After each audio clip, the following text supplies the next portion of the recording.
gavel will come down in 1 minute.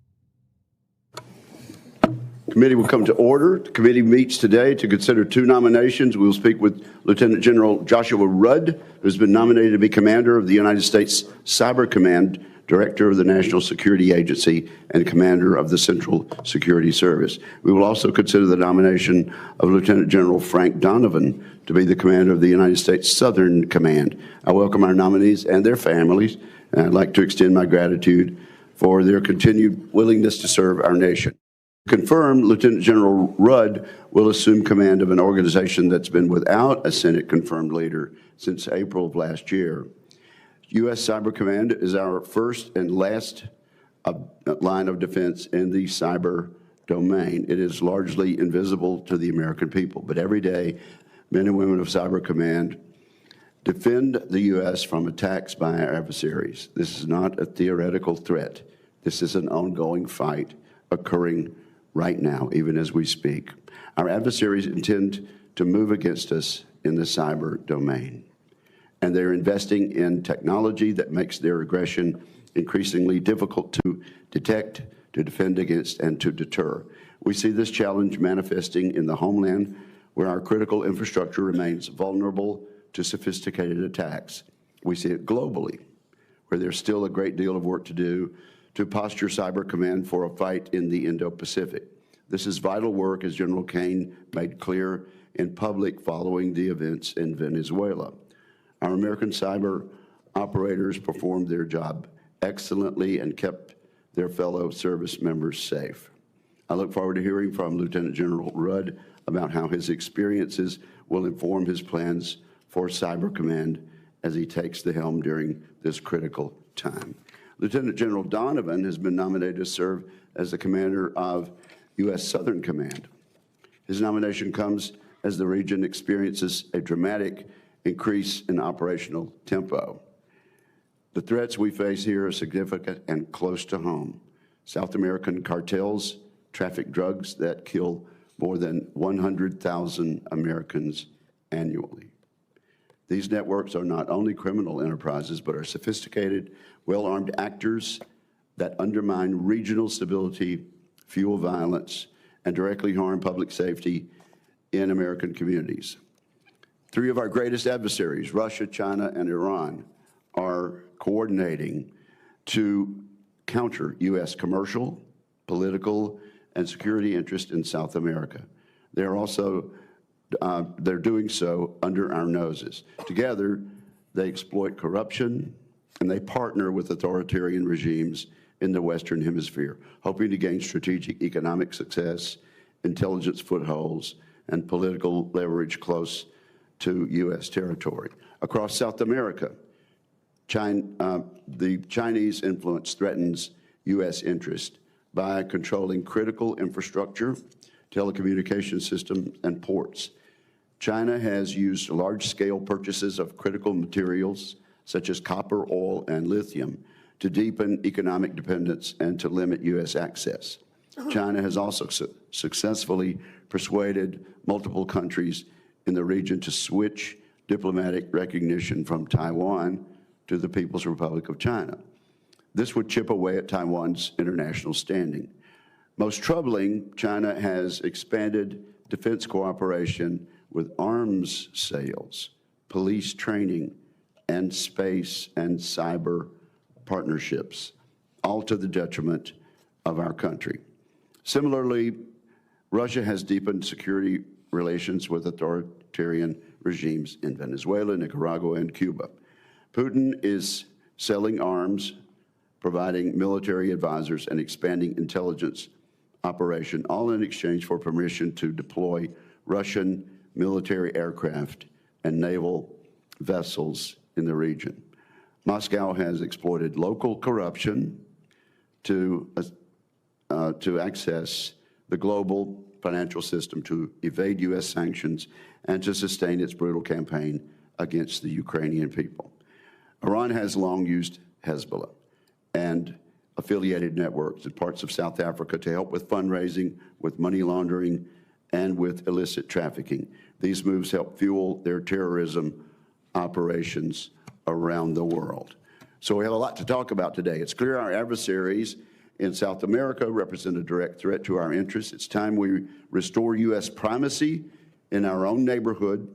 I fully support the ongoing efforts of the Trump administration to pursue tougher counter-drug strategies.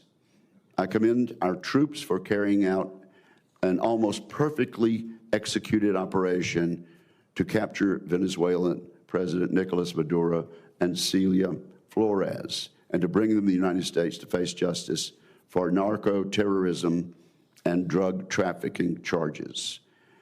These actions send a clear signal to Russia, China, and Iran, and to the authoritarian regimes in South America who give them a foothold in our hemisphere. The United States is ready, willing, and capable of protecting our interests, especially those closest to home.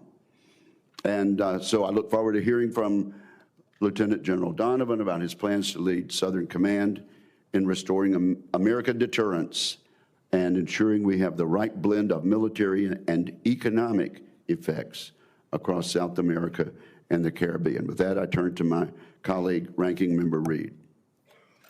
Well, thank you very much, Mr. Chairman, and let me welcome General Donovan and General Rudd. Thank you, gentlemen, for your distinguished service to the nation. I also want to thank you for stepping forward to assume these very critical jobs at a very, very difficult moment. Also, let me extend my appreciation to your families who've been with you every step of the way and will continue to support you in these difficult tasks. I think we have to start first, though, with addressing the unusual conditions around your nominations. General Donovan, your predecessor, Admiral Alvin Halsey, served as commander of SOUTHCOM for less than 1 year before his unexpected resignation last fall amid the U.S. military buildup in the region. General Rudd, your predecessor, General Timothy Hawk, served as commander of CyberCom for less than 2 years before he was fired by President Trump for no apparent reason other than the reported urgings of a right-wing conspiracy theorist.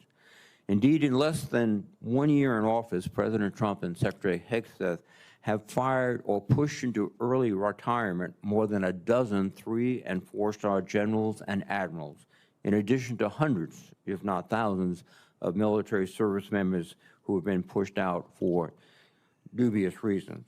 I'd like to take a moment at this time to salute Admiral Halsey and General Hawk, who each served this nation honorably for 3.5 decades and led their fellow sailors, soldiers, airmen, Marines, and Guardians with dedication and skill.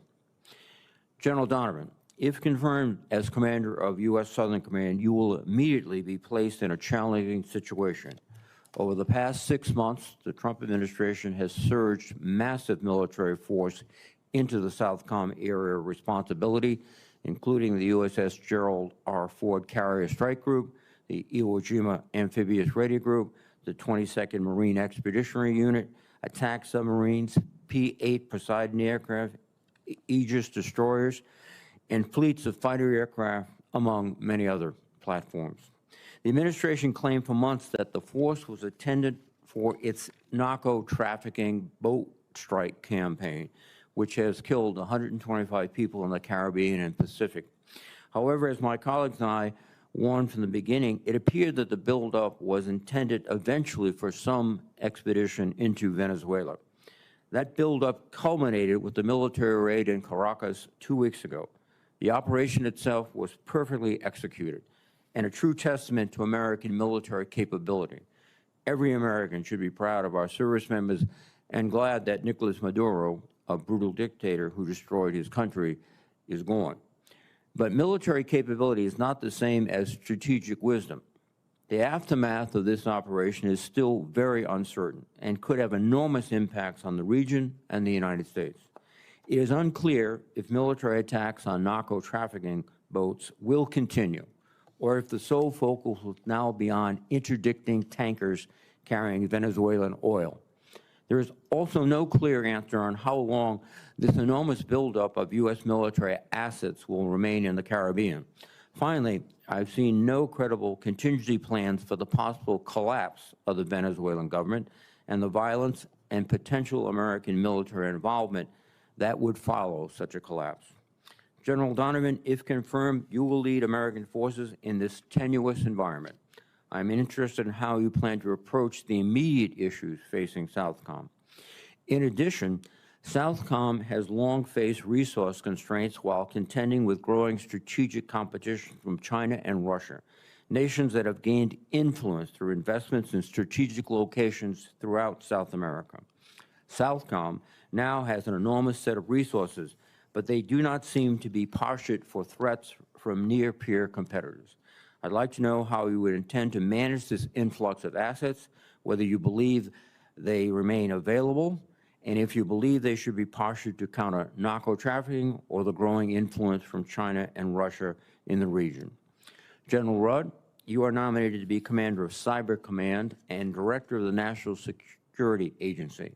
I would note that the committee has waited 9 months for your nomination and this hearing. The men and women of Cybercom and the NSA are the finest in the world at what they do, and I want to commend them for their commitment and performance despite this uncertainty. General, you have led a distinguished career as a Special Forces officer, and I thank you for that. However, your background does not include expertise in cyber operations or signals intelligence, areas that are central to this dual command. If confirmed, you would lead at a critical moment as we evolve the cyber force under Cybercom 2.0, while entering a window of vulnerability with China. I would like to know what exposure you have had to cyber tools or signals intelligence during your time at SOCOM and INDOPACOM that have prepared you to lead the agency. Finally, over the last decade, there has been a recurring debate over whether to sustain the dual-hat arrangement, whereby the commander of Cybercom also serves as director of the NSA. Independent expert panels and this committee generally have concluded that the dual-hat arrangement should be sustained. I would welcome your thoughts on this issue. Again, gentlemen, thank you for your service, your willingness to step forward. Throughout your careers, you have demonstrated the character and the courage that is essential to leading, and I know you'll continue to demonstrate that character and courage. Thank you, Mr. Chairman. Thank you, Senator Reed. Now, Lieutenant General Rudd, your opening statement, sir. Chairman Wicker, Ranking Member Reed, and distinguished members of the committee, I am deeply honored and humbled to appear before you today as the nominee for Commander, U.S. Cyber Command, Director of the National Security Agency, Chief Central Security Service. I want to thank President Trump, Secretary Hegseth, the Chairman, and the Chief of Staff of the Army for the nomination and their trust in me to lead this critical role in our national security apparatus. I'm also honored to be alongside my friend and fellow warrior leader, Lieutenant General Frank Donovan. I am the grandson of members of the greatest generation. Both my grandfathers served during World War II. I was raised by a single mother who I know is watching today from South Carolina. My mother instilled the values of faith, family, strength, courage, and hard work. And it was a upbringing that planted the seeds which have led to a life of service and the relentless pursuit of excellence in everything that I do. I commissioned in the Army through ROTC at Furman University, where I met my lovely bride, Ansley. She has been with me and supported me in this adventure since the beginning. Ansley, I'm eternally grateful for your love, strength, and support over the last 3.5 decades. You are, and always have been, the rock upon which our family finds stability and resilience. Our 2 daughters, Hayden and Hollis, are also here with us today. Hayden is a congressional fellow with the Senate Committee for Commerce, Science, and Transportation, and Hollis is here from Texas, where she is a business professional working for a company that provides support to our service members, families, and veterans. Thank you both for all the sacrifices you have made over the course of your upbringing. You both inspire me to continue to serve and defend our American way of life. I'd also like to recognize the selfless men and women I've served with throughout my career, both uniformed and civilian. And of course, an incredible non-commissioned officer corps. Most importantly, I'd like to remember the many who have made the ultimate sacrifice for our great nation. My journey as an Army officer started as a logistician, and as a captain, I transitioned to Special Forces. When people learn of this, many remark, "What an unlikely beginning to a career such as yours." Unconventional. Yes, unconventional in many ways. However, it is this non-traditional path that has led to a rich experience as a joint warfighter at the forefront of our nation's most challenging problems. This includes command of joint, combined, and interagency teams at various echelons in peacetime and in conflict, preventing attacks against our homeland and delivering effects against our nation's adversaries in all domains. For decades, I have had the opportunity to be a leader, consumer, enabler, generator, and integrator of the intelligence and operational capabilities of NSA and Cyber Command. For the past 6 years, I have served in a variety of positions in Indo-Pacific, where we are focused on defense of the homeland, deterring adversaries, and strengthening alliances and partnerships in the region. We do this through delivering combat-credible capabilities in all domains, and this certainly includes the cyber domain. If confirmed, I'm prepared to lead these organizations as an integrated and essential team to rapidly deliver options and solutions to our nation's toughest security challenges at this critical time in our history. Thank you for the privilege of appearing before you today.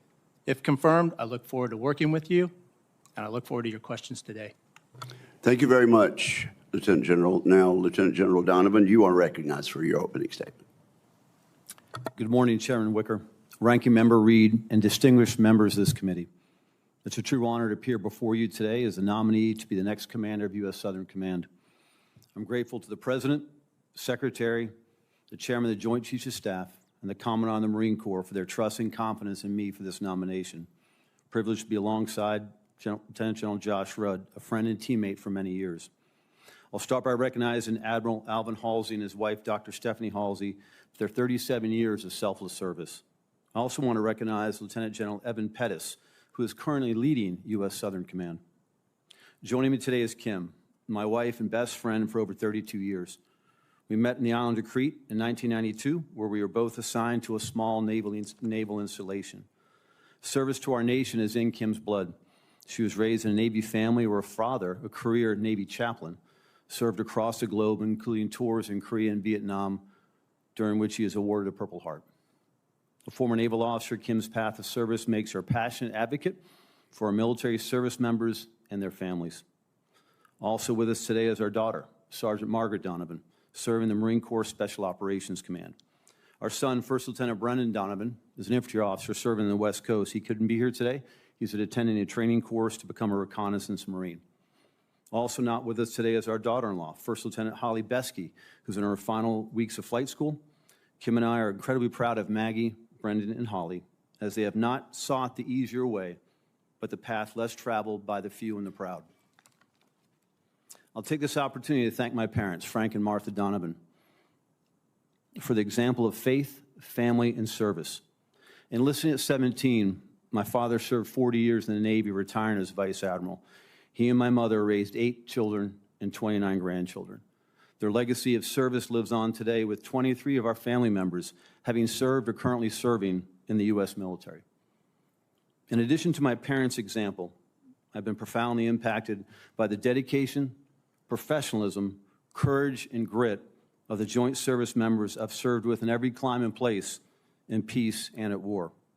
Their selfless example, and more specifically, the actions and examples of the non-commissioned officers and the senior enlisted leaders I have served alongside, has shaped my approach to leadership, duty, and responsibility.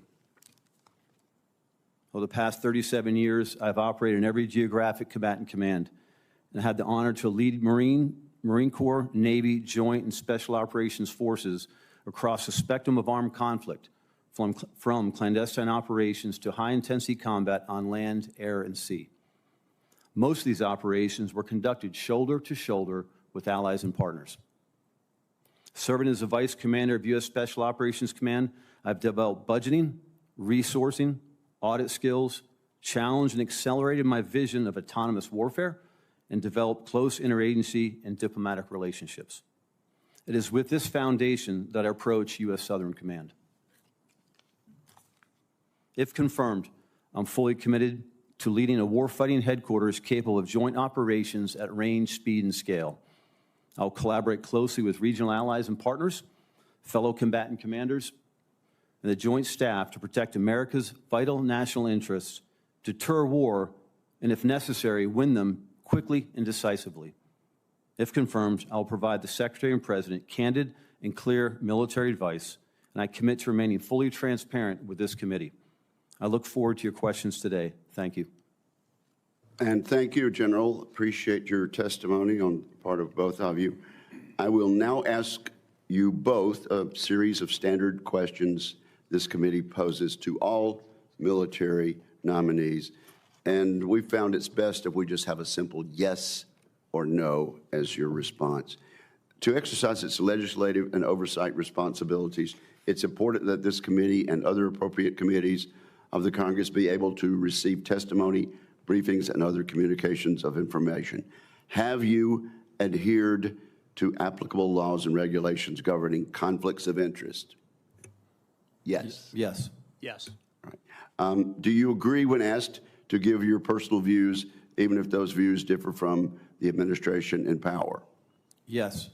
Yes. Have you assumed any duties or undertaken any actions which would appear to presume the outcome of the nomination process? No. No. Will you ensure your staff complies with deadlines established for requested communications, including questions for the record in hearings? Yes. Yes. Will you cooperate in providing witnesses and briefers in response to congressional requests? Yes. Yes. Will those witnesses be protected from reprisal for their testimony or briefings? Yes. Yes. Do you agree, if confirmed, to appear and testify upon request before this committee? Yes. Yes. Do you agree to provide documents, including copies of electronic forms of communication, in a timely manner when requested by a duly constituted committee, or to consult with the committee regarding the basis for any good faith delay or denial in providing such documents? Yes. Yes. Thank you very much. And now we will recognize each member of the committee who chooses to question you for some 5 minutes. Let me begin by a quick yes or no question that we've been asking for some time now of nominees. And I ask this because we are having some problems with implementation of last year's reconciliation bill. Do you commit, General Donovan, to follow the Congress's spending recommendations and defense reconciliation unequivocally? Yes. And General Rudd? Yes, Senator. All right. And then let me turn to you first, General Donovan. We know what's happened in Venezuela. We referred to that in our opening statements from the dais. We know the Maduro regime was corrupt. It was an illegitimate narco government dictatorship. He's been removed now. So where does that leave you and Southcom, should you be confirmed, to limit the adversarial powers so close to home and to reduce the supply of drugs? And what strategic options are now open to you since we have a Venezuela government that is cooperating with us to an extent? Senator, in my current role as Vice Commander of U.S. Special Operations Command, I'm not connected to any current planning operations or future planning in Southern Command. If confirmed, however, I will be fully involved in that process, and my responsibility would be to provide the planning and staff process at that Southcom headquarters to create the best military options to present to the Secretary. Well, okay, but do you have any ideas about to what extent or in what way you'll be involved? Senator, again, if confirmed, my responsibility is that everything that happens in Southern Command is my responsibility inside the AOR.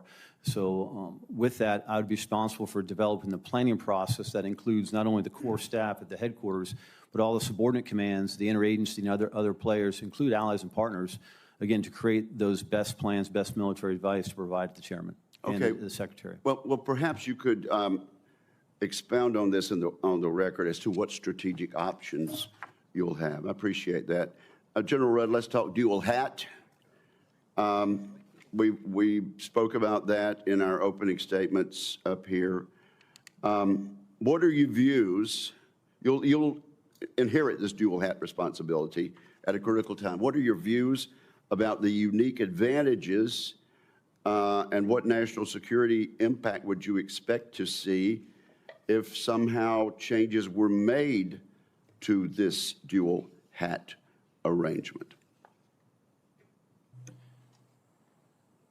Chairman, I think what I've seen from the perspective of U.S. Indo-PACOM and really throughout my career since that arrangement's been in place is the effects of unity of command and unity of effort across two different organizations that I believe and understand, and what I've seen from a consumer of those capabilities is an effectiveness that fosters integration and speed. And I think that the current strategic environment that we're in definitely requires speed, agility, integration of all of our capabilities, not just of those two organizations, but across the joint force and across all domains.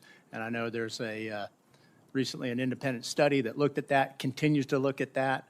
I think, if confirmed, my responsibility is to remain objective about that relationship, assess continuously if that is the most effective way to lead those two organizations. I think you will find there's a great deal of support up here on this committee for that dual hat responsibility.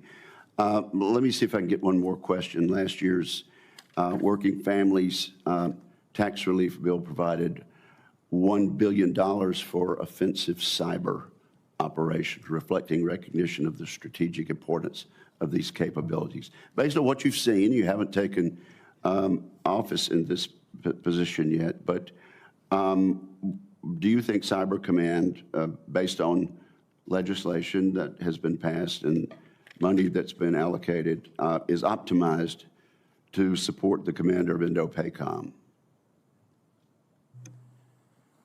Chairman, U.S. Indo-PACOM has an incredible relationship with U.S. Cyber Command, and we work tirelessly to ensure that those capabilities of U.S. Cyber Command are fully integrated into all domains, both kinetic, non-kinetic, integration of capabilities. And that's something that we exercise every day, and we certainly look at ways to improve in every one of our exercises. Thank you very much. Senator Reid. Well, thank you very much, Mr. Chairman. And gentlemen, let me thank you for your extraordinary service. You've both been at the tip of the spear for 3 decades or more. Thank you very, very much. General Donovan, the 2025 NSS, the security strategy, calls on the military to readjust its global military presence to address urgent threats in our hemisphere. Is Southcom, in your view, resourced for such a significant shift of foreign policy?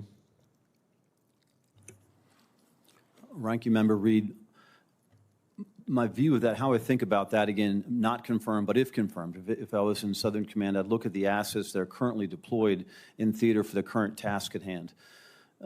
Lay that on top of the great work that Southern Command is known for, which is security cooperation. And in that, is that enough to address what we believe in the NSS with the Western Hemisphere as a priority region now? Is that enough to achieve the objectives in the NSS? I can't speak on that until I'm in position, if confirmed, Senator, to understand that challenges and opportunities of maintaining a current posture, but also being very aware that there's global requirements for the joint force. And I pledge, if confirmed, to continue to work with the joint staff to ensure that Southcom would have the assets, resources it needs to achieve the objectives as envisioned in the NSS, Senator. Can I interject? It's okay for you two gentlemen to tell us how you feel. We realize that you haven't been confirmed yet, but so far we really haven't received any answers about how you feel about the responsibilities you're about to take on. It's okay to tell us, and actually it would be helpful. Thank you, Mr. Chairman, very much. Please, go ahead, General Donovan. Ranking Member Reed, I will tell you that understanding the layout of resources now, not in theater, not understanding what is on hand and what was going to remain in theater is how I answered that question. So you do not have any indication of how long these forces will spend in the Caribbean region? You have no indication from the chairman? No, Senator, I do not. Okay, thank you. You just said in response to Chairman Wicker that everything that happens in my AO is my responsibility. There is likely, or at least seems this way, that there will be continued boat strikes by military personnel against these high-speed boats, small boats. They're quite controversial from a legal standpoint and also from a operational standpoint.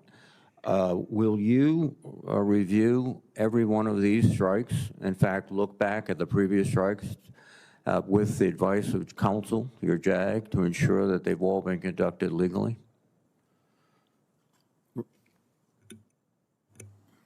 Ranking Member Reed, my responsibility will be to execute a planning process that brings the whole of the staff together at each one of these operations, to include legal advisors, to understand the mission at hand, organize the force appropriately, and then execute the mission as required. So yes, I have that responsibility and will continue to lead the staff to ensure that all those operations are executed within the laws of armed conflict. Thank you. General Rudd, in your advanced policy questions, you indicated, quote, the command and control model must balance tactical agility with strategic oversight, which I can agree with, but we have a problem sometimes of paralysis by analysis. I think that's what you were referring to. But we also have problems sometimes with sacrificing due diligence and scientific inquiry for speed. It's a great balance. Can you indicate how you propose to make that balance? Ranking Member, the word that really jumps out at me in your question is speed. And again, I think if we think about the strategic environment that we currently face, the element of speed is absolutely essential. And making sure that this organization, both those organizations, are able to deliver options and effects quickly in support of the combatant commanders and or decision makers. So certainly there has to be due diligence and responsibility in the execution of duties at a rapid pace. Always something that a commander assesses in terms of risk, deep analysis, consultation with the experts, especially in this regard. Cybercom and NSA both have unbelievably talented and deeply technical expertise in their capabilities and responsibilities. And I think that's a constant balance, certainly a responsibility for every combatant commander. And Ranking Member, if confirmed, I pledge to continue to do that due diligence and ensure that we move. Thank you. If I just make one more comment, one way to accelerate is to anticipate, and that requires getting together with all of your staff and looking ahead, the latest intelligence, as you well know, and what the threat will be, not next week or the following week, but into the future. But thank you very much, sir. Thank you, Mr. Chairman. Thank you, Senator Reed. Senator Fisher. Thank you, Mr. Chairman, and thank both of you today for the service that you have already given to this country and your willingness to step forward in these new positions. My thanks also to your families for their service and sacrifice that they have done for many, many years as well to this country. General Rudd, how has your experience as a consumer of intelligence and operational capabilities of NSA and Cybercom informed your understanding of the value of cyber effects to help shape that battle space? Senator, the reliance upon both signals intelligence and cyber capabilities are absolutely indispensable to our warfighters. My role at INDOPACOM, we look at it every day. We operationalize it, we integrate it, and we factor it into every one of our decisions. And it enhances the way that we're able to collectively across the joint force and in all domain generate the options that continue to deliver deterrence. And if you go further back in my background, certainly that holds true. Different theaters, different problem sets, but that's been a continuous theme throughout my career. And when you talk about the joint force, how would you prioritize deepening cybercom's relationships with the other combatant commands? And from what you understand now in the position you're nominated for, do you believe that it has the resources that you would need in order to accomplish that?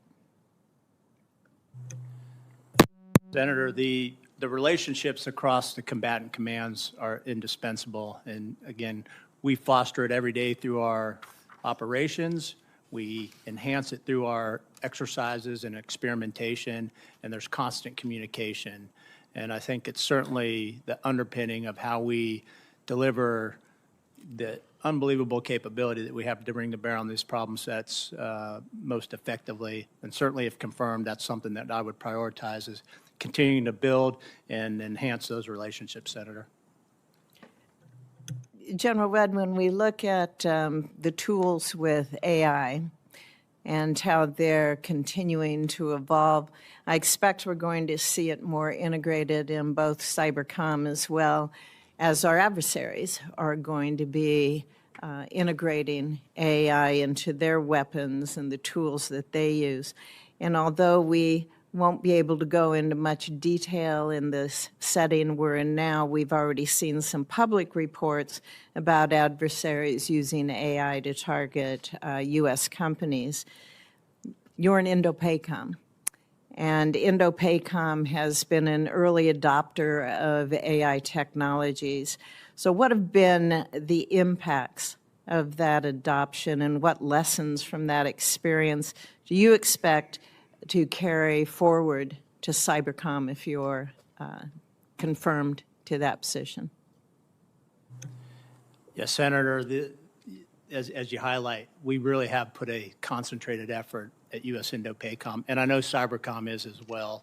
What I understand is this committee has been very supportive of making sure that both cybercom and the rest of the joint force has resourcing and prioritization of that critical capability. As you have seen the adoption of those capabilities in PACOM, has it been easy? Has it been seamless? Are there bumps in the road? Tell me about the adoption of them and what you anticipate to see in cybercom. Yes, Senator. I think the adoption of technology and capabilities varies based on the individual user, but really it's about leadership and prioritization. And in the case of AI, I think it's a capability that has to be understood. It has to be broadly transmitted across the workforce. Leaders have to prioritize it, and certainly we are. Again, I'm confident that cybercom is doing it the same way that INDOPACOM is. We're learning a lot, we're learning fast, and we'll continue to do that. Thank you. And if confirmed, Senator, that's what I'd bring to Thank you. cybercom. And a quick question to General Donovan. We talked about the mill-to-mill relationships and the strength of those relationships that are in Southcom right now. Can you give me a quick example on what you would do to try to deepen those relationships? Senator, I would build on, if confirmed, build on the great work the Southern Command has always been known for, and look for ways to expand those to increase regional security and partners that can help carry the burden. Senator. Thank you. Thank you, Mr. Chairman. Thank you, Senator Fisher. Senator Shaheen. Good morning. Congratulations to both of you on your nominations, and thank you to you and your families for your willingness to continue to serve. Lieutenant General Donovan, historically, U.S. aid programs and State Department-funded support have been critical in Southcom because, as we know on this committee, we've most often in the past have had a low force presence in the region, and we've used soft power to combat Chinese and Russian and other adversarial influences there. In fiscal year 2024, USAID provided $1.3 billion in humanitarian assistance in Southcom's area of responsibility. In fiscal year 2025, that number dropped to only $127.5 million. So as you think about this challenge, how do you address the need for soft power in the region without having the previous available support to do that? Senator, thank you for that, and I have been thinking quite a bit about that because throughout my 37 years of service, always have been ashore in many locations aligned with, supporting at times, but always working closely with, the chief of mission, the elements of the Department of State. So it's ingrained in what we do, both as Marines and as a soft leader. I am concerned about any drops in any of the tools that would be available to a combatant commander to address a range of issues. And the idea of soft power, to ensuring that if confirmed on the ground, I can take a look at the requirements, specifically if made a priority effort in the NSS, it needs to be matched by a priority effort in all the resources available, specifically with those allies and partners to be used in ways we've used so successfully in the past. So I pledge to look into any decrements, Senator, and find ways to cover gaps and ask for more resources. Well, thank you. As you're thinking down the road, what does success look like in Southcom in the next, say, 3 to 5 years? Success looks at a safe and secure homeland and Southcom's connection to Northcom to provide that buffer to protect our homeland, but at the same time, regional partners built so they can handle regional problems and share those burdens. Senator. Thank you. Lieutenant General Rudd, Cybercom, as we discussed when you came to see me, plays a critical role in disrupting foreign adversarial cyber threats to the United States. Traditionally, the Cybercom commander sits on the Interagency Elections Security Group in coordination with the Department of Homeland Security and other interagency partners. Now, the Office of the Director of National Intelligence annual threat assessments from 2023, 2024, and 2025 all said that Russia and China both view election interference as opportunities to advance their malign influence operations and to sow domestic discord. So with elections coming up this year, as you can imagine, election security is critical in America. So if confirmed, how will you prioritize Cybercom's work with the Interagency Election Security Group? Senator, any foreign attempt to undermine the American process of democracy, and at the center of that is our electoral process, as you all know far better than I do, has got to be safeguarded. It's absolutely a fundamental priority for the nation. And as you described, there's an interagency process and members that do that. And I would hope that if confirmed, my experience with interagency collaboration and integration will play a useful role in that. And certainly, again, I don't know what role Cybercom was currently planned to do in the future elections. I know it's had a critical role in the past, and if confirmed, I'd continue to prioritize that as directed. Thank you. Lieutenant General Donovan, when we visited in my office, one of the things we talked about is the challenge of the expanded operations in Southcom and what that means for the mission requirements, for personnel, for the foundation to support that expanded mission. Can you talk a little bit about how you view that and what you think we need to do in order to ensure that we have the support that's needed for the build-up there? Senator, thank you, and thank you for that conversation in the office. You're going to hear from a Marine and a Special Operations leader that it's all about logistics, and the logistics foundation is to maintain the capabilities you have so you can offer additional mission sets in the future. Thank you, Mr. Chairman. Thank you, Senator Scott. Great. Well, first off, congratulations on your nominations. Thank you for your service. Thank you for your families that have supported you through all of this. I'm from Florida. In Florida, we have a big Cuban population, Venezuelan population, Nicaraguan. What happened with Maduro is unbelievably energized our state.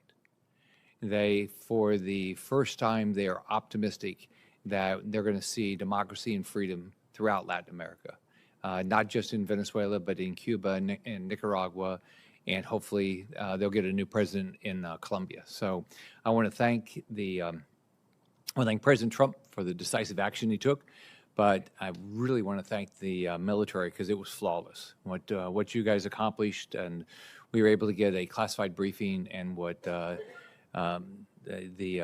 Raising Cane did and how he explained what the action was unbelievable. So congratulations to all of you, and hopefully any servicemen or women you talk to, just tell them I think on behalf of everybody up here, thank you for what they did.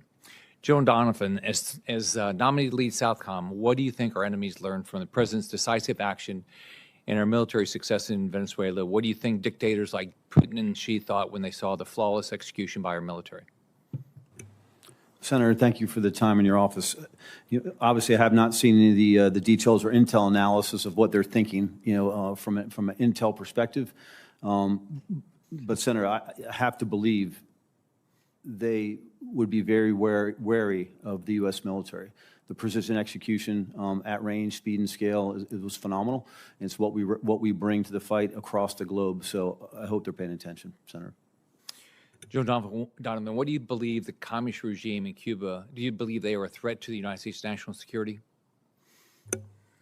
Senator, I think that regime has always been a threat to U.S. national security. And again, if confirmed, I intend to get to Southcom headquarters to determine the status of that threat and provide military options if asked. When we met, we talked about Homestead. Can you talk about the importance of Homestead from a position standpoint and from a power projection standpoint, and what you think we should be doing with Homestead going forward? Senator, first of all, Homestead is a key location for us in U.S. SOCOM for a number of reasons. But as I look at, again, if confirmed, and the opportunity to lead Southcom, you need as many options on the table as possible. And if you look at Homestead, where it's located, could that be a location for high-wing, long-endurance UAS platforms? Could it be additional ISR platforms, autonomous systems that could really increase our domain awareness across the whole theater? I think Homestead is in a key location. We want as many options on the table, Senator. Well, again, congratulations to both of you. You're well qualified to do this, and I'm sure you're going to both do a great job.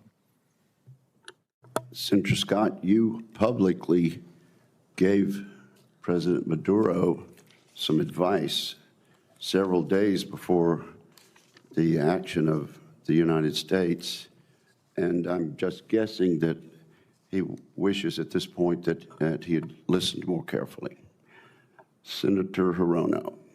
Thank you, Mr. Chairman. Thank you both for you and your families for your service.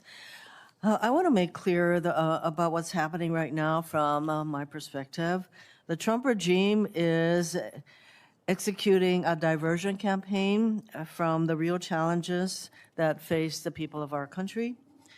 The military operation in Venezuela is yet another example of how the U.S. military can successfully execute a complicated, complex operations. That is not an issue. That is not the subject of debate.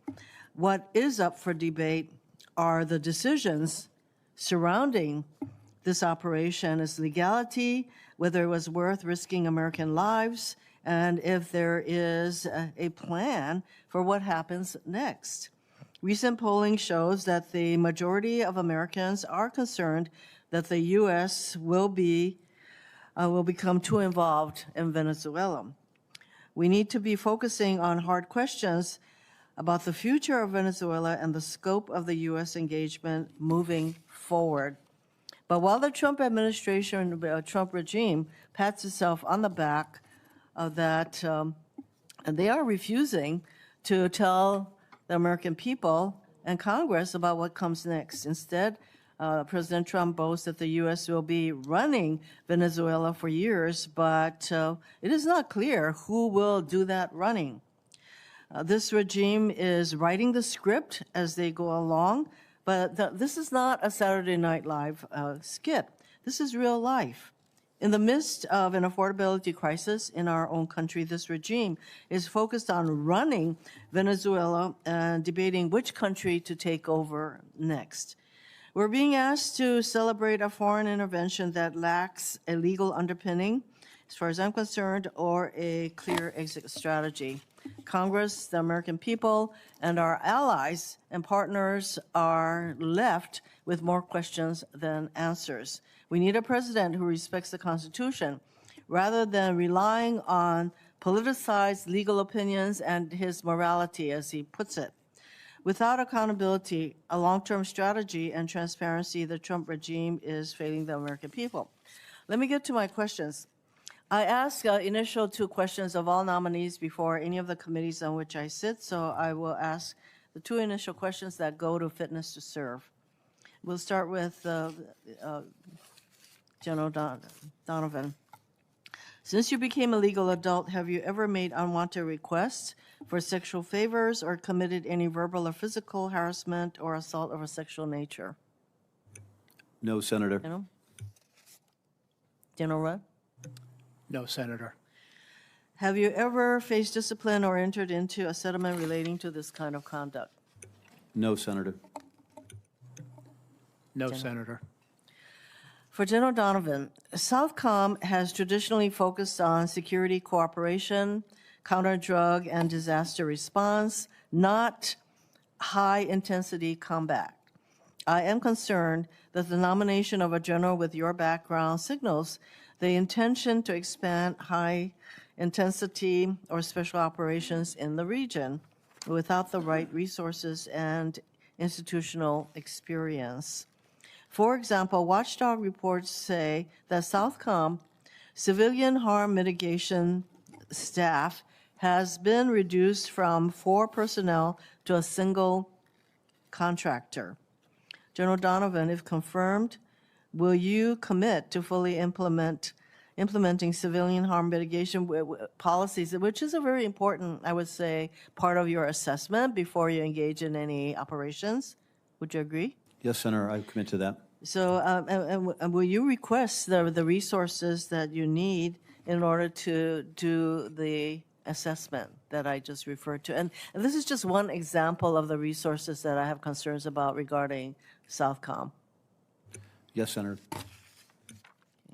For General Rudd, you have unique insight into the threats posed by China from your position at INDOPACOM, and I thank you for your service in INDOPACOM. But countering China's cyber threats demands strong technical leadership at the top. Cybercom's advantage has also been intelligence sharing with allies. It is very concerning that President Trump has withdrawn the U.S.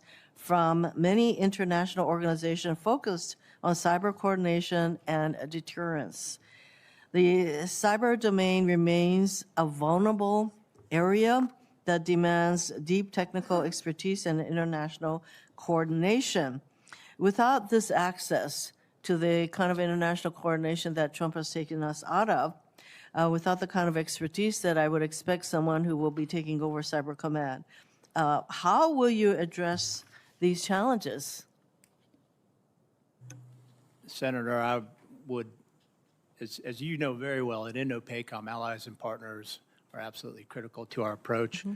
That will continue, and that is a critical part of all of our combatant commands. And Senator, if confirmed, I would continue to thicken and deepen those relationships. And to the point about the technical aspects of the job, I'm confident that the incredible talent at Cybercom and NSA will provide great advice, and I'm confident that if confirmed, I can continue to lead in enable those two organizations to provide the best support to our combatant commanders and the Joint Force writ large.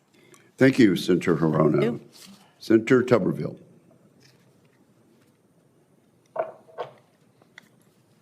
Thank you, Mr. Chairman. Good morning. Thanks for your service, guys. Thanks for having your families here and some of their, obviously, service. Lieutenant Donovan, General, I appreciate you may not have the opportunity to spend a significant amount of time at your new headquarters, but I've been there several times. It strikes me that while the current facility is not good for Southern Command's previous focus, theater security cooperation, I think the next commander will need to evolve the facilities and staffing to operate as a more traditional command, especially given President Trump's stated desire to focus more on our own hemisphere. What's your thoughts on that statement, and will you agree that to evaluate your situation in terms of your headquarters once you get to Miami? Senator, thank you for that. I have been thinking a lot about that. One, I have to credit the Southcom team that have done great work, as you mentioned, Senator, on the security cooperation. They're known for that, allies and partners, building that partnership capacity and capability. The NSS directs us to enhance that now into kind of full spectrum capabilities to offer the best military solutions or advice to the Secretary and the President. And so the assessment will include all those things you mentioned, Senator, and we'll do that very quickly. Thank you. Being a football coach for 30 years, I dealt with a lot of young people, and I saw the influx of drugs in our country really increase the last 10 or 15 years. But now that we are taking forcible action in your command, in our state of Alabama, I've seen and heard from our law enforcement officers that we have seen a decline in drugs. And I just want to make that statement because if we don't do something, and if we don't take a serious response to what they're doing and coming through the Caribbean, we're going to lose this generation because our streets are filled with drugs. And if we're closing our eyes to that, then shame on us. But I would hope that what you understand, you've got a family, you've seen your family grow up, and you've seen the streets. But I think, moving to Miami and moving to Southern Command is going to be a eye-opening experience for you in terms of kind of a different world from what a lot of us are in.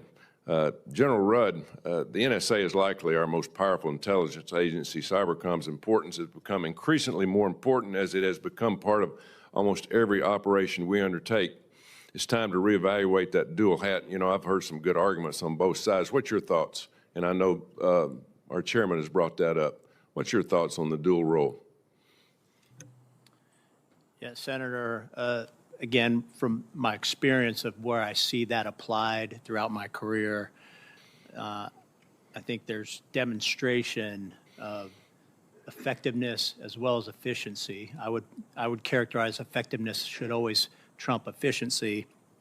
But again, the principles of unity of command and then the ability for that individual to continue to harness and integrate the incredible capabilities of both those organizations, I think, is a component that enables that organization, both those, to provide great support to our warfighters. And again, Senator, if I'm confirmed for this, I think my role is to be objective about that. As that comes up, or if it continues to come up as a topic, I'll be objective.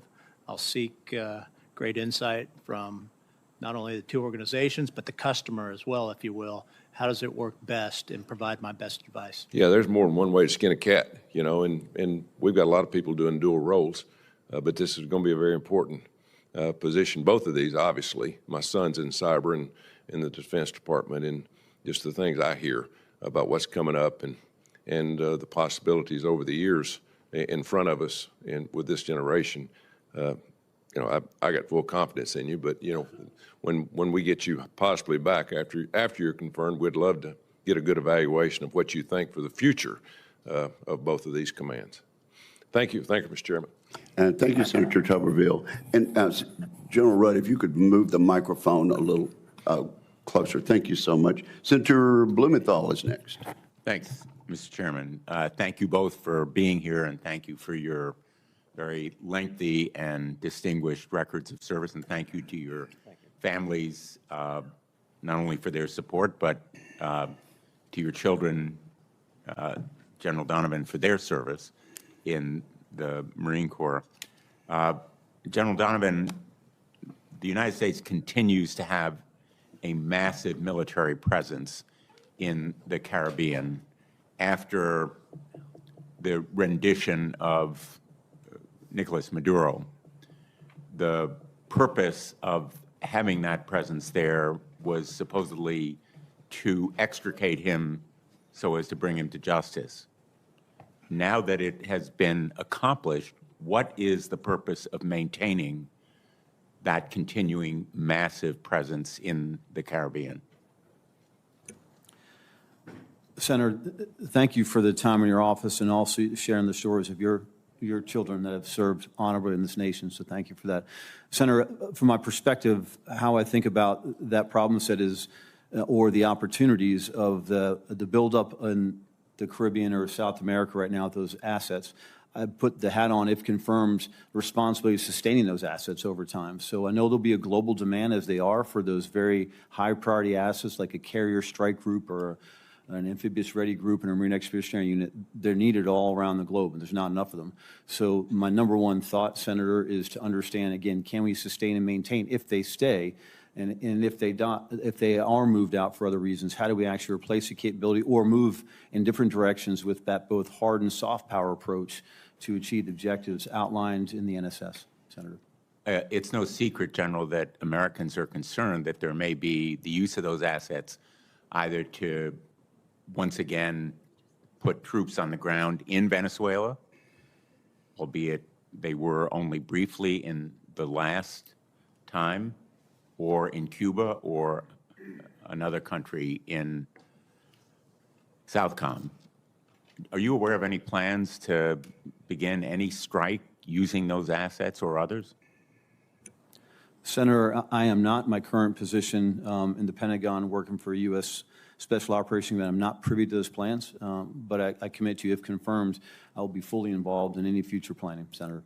I'm very concerned about the legal basis for both the strikes on boats that have killed more than 100 people, more than 20 of those boats that allegedly were carrying narcotics. I've reviewed both of the Office of Legal Counsel opinions. I find them totally lacking, in fact, almost a sham.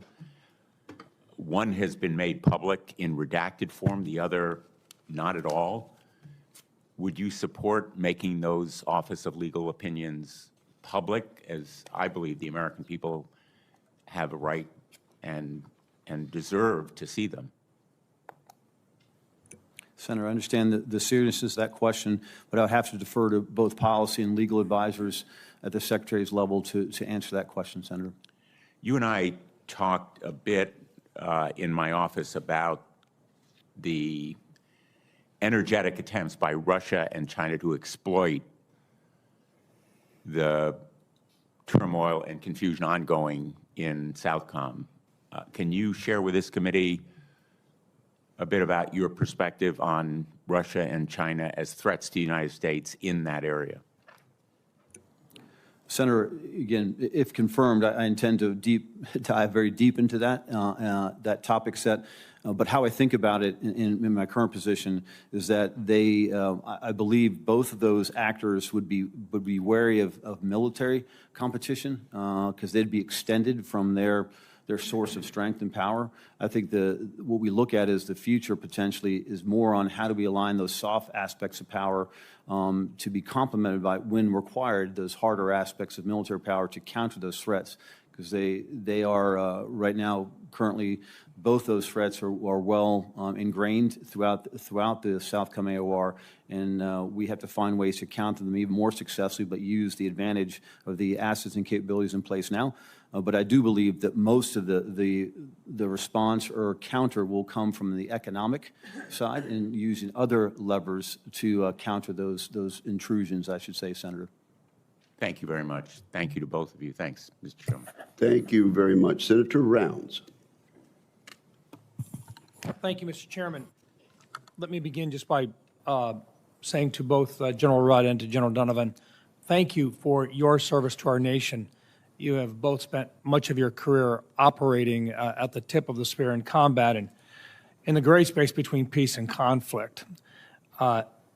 As you are considered for new roles with additional authority and responsibility, I appreciate your continued willingness to serve our nation in this exceptionally complex threat environment, and I want to extend that same thank you to your families for their service and their sacrifice as well.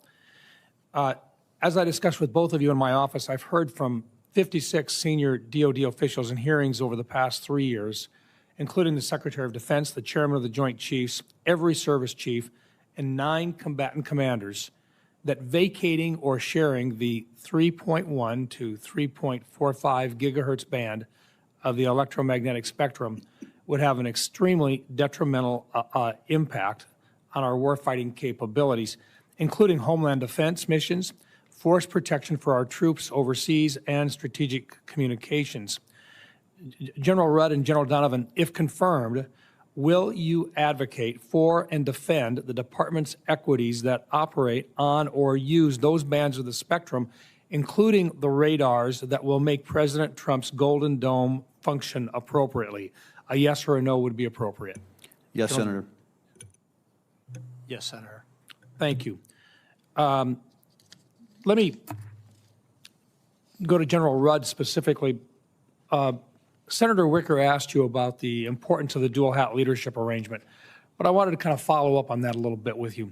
As you understand it, how important would the dual hat be during a conflict with a near-peer adversary, during which time Cybercom would be providing cyber fires to other commands such as INDOPACOM? Yes, Senator, as as we discussed in your office, and then as I've alluded to earlier and spoken about, the unity of effort that comes out of that current construct, I think, is really important to enabling the support of both those organizations to the warfighter to continue at speed and provide agility. Increasingly, we're looking at how we effectively integrate those capabilities across the other joint capabilities in both kinetic, non-kinetic scenarios, and look at that.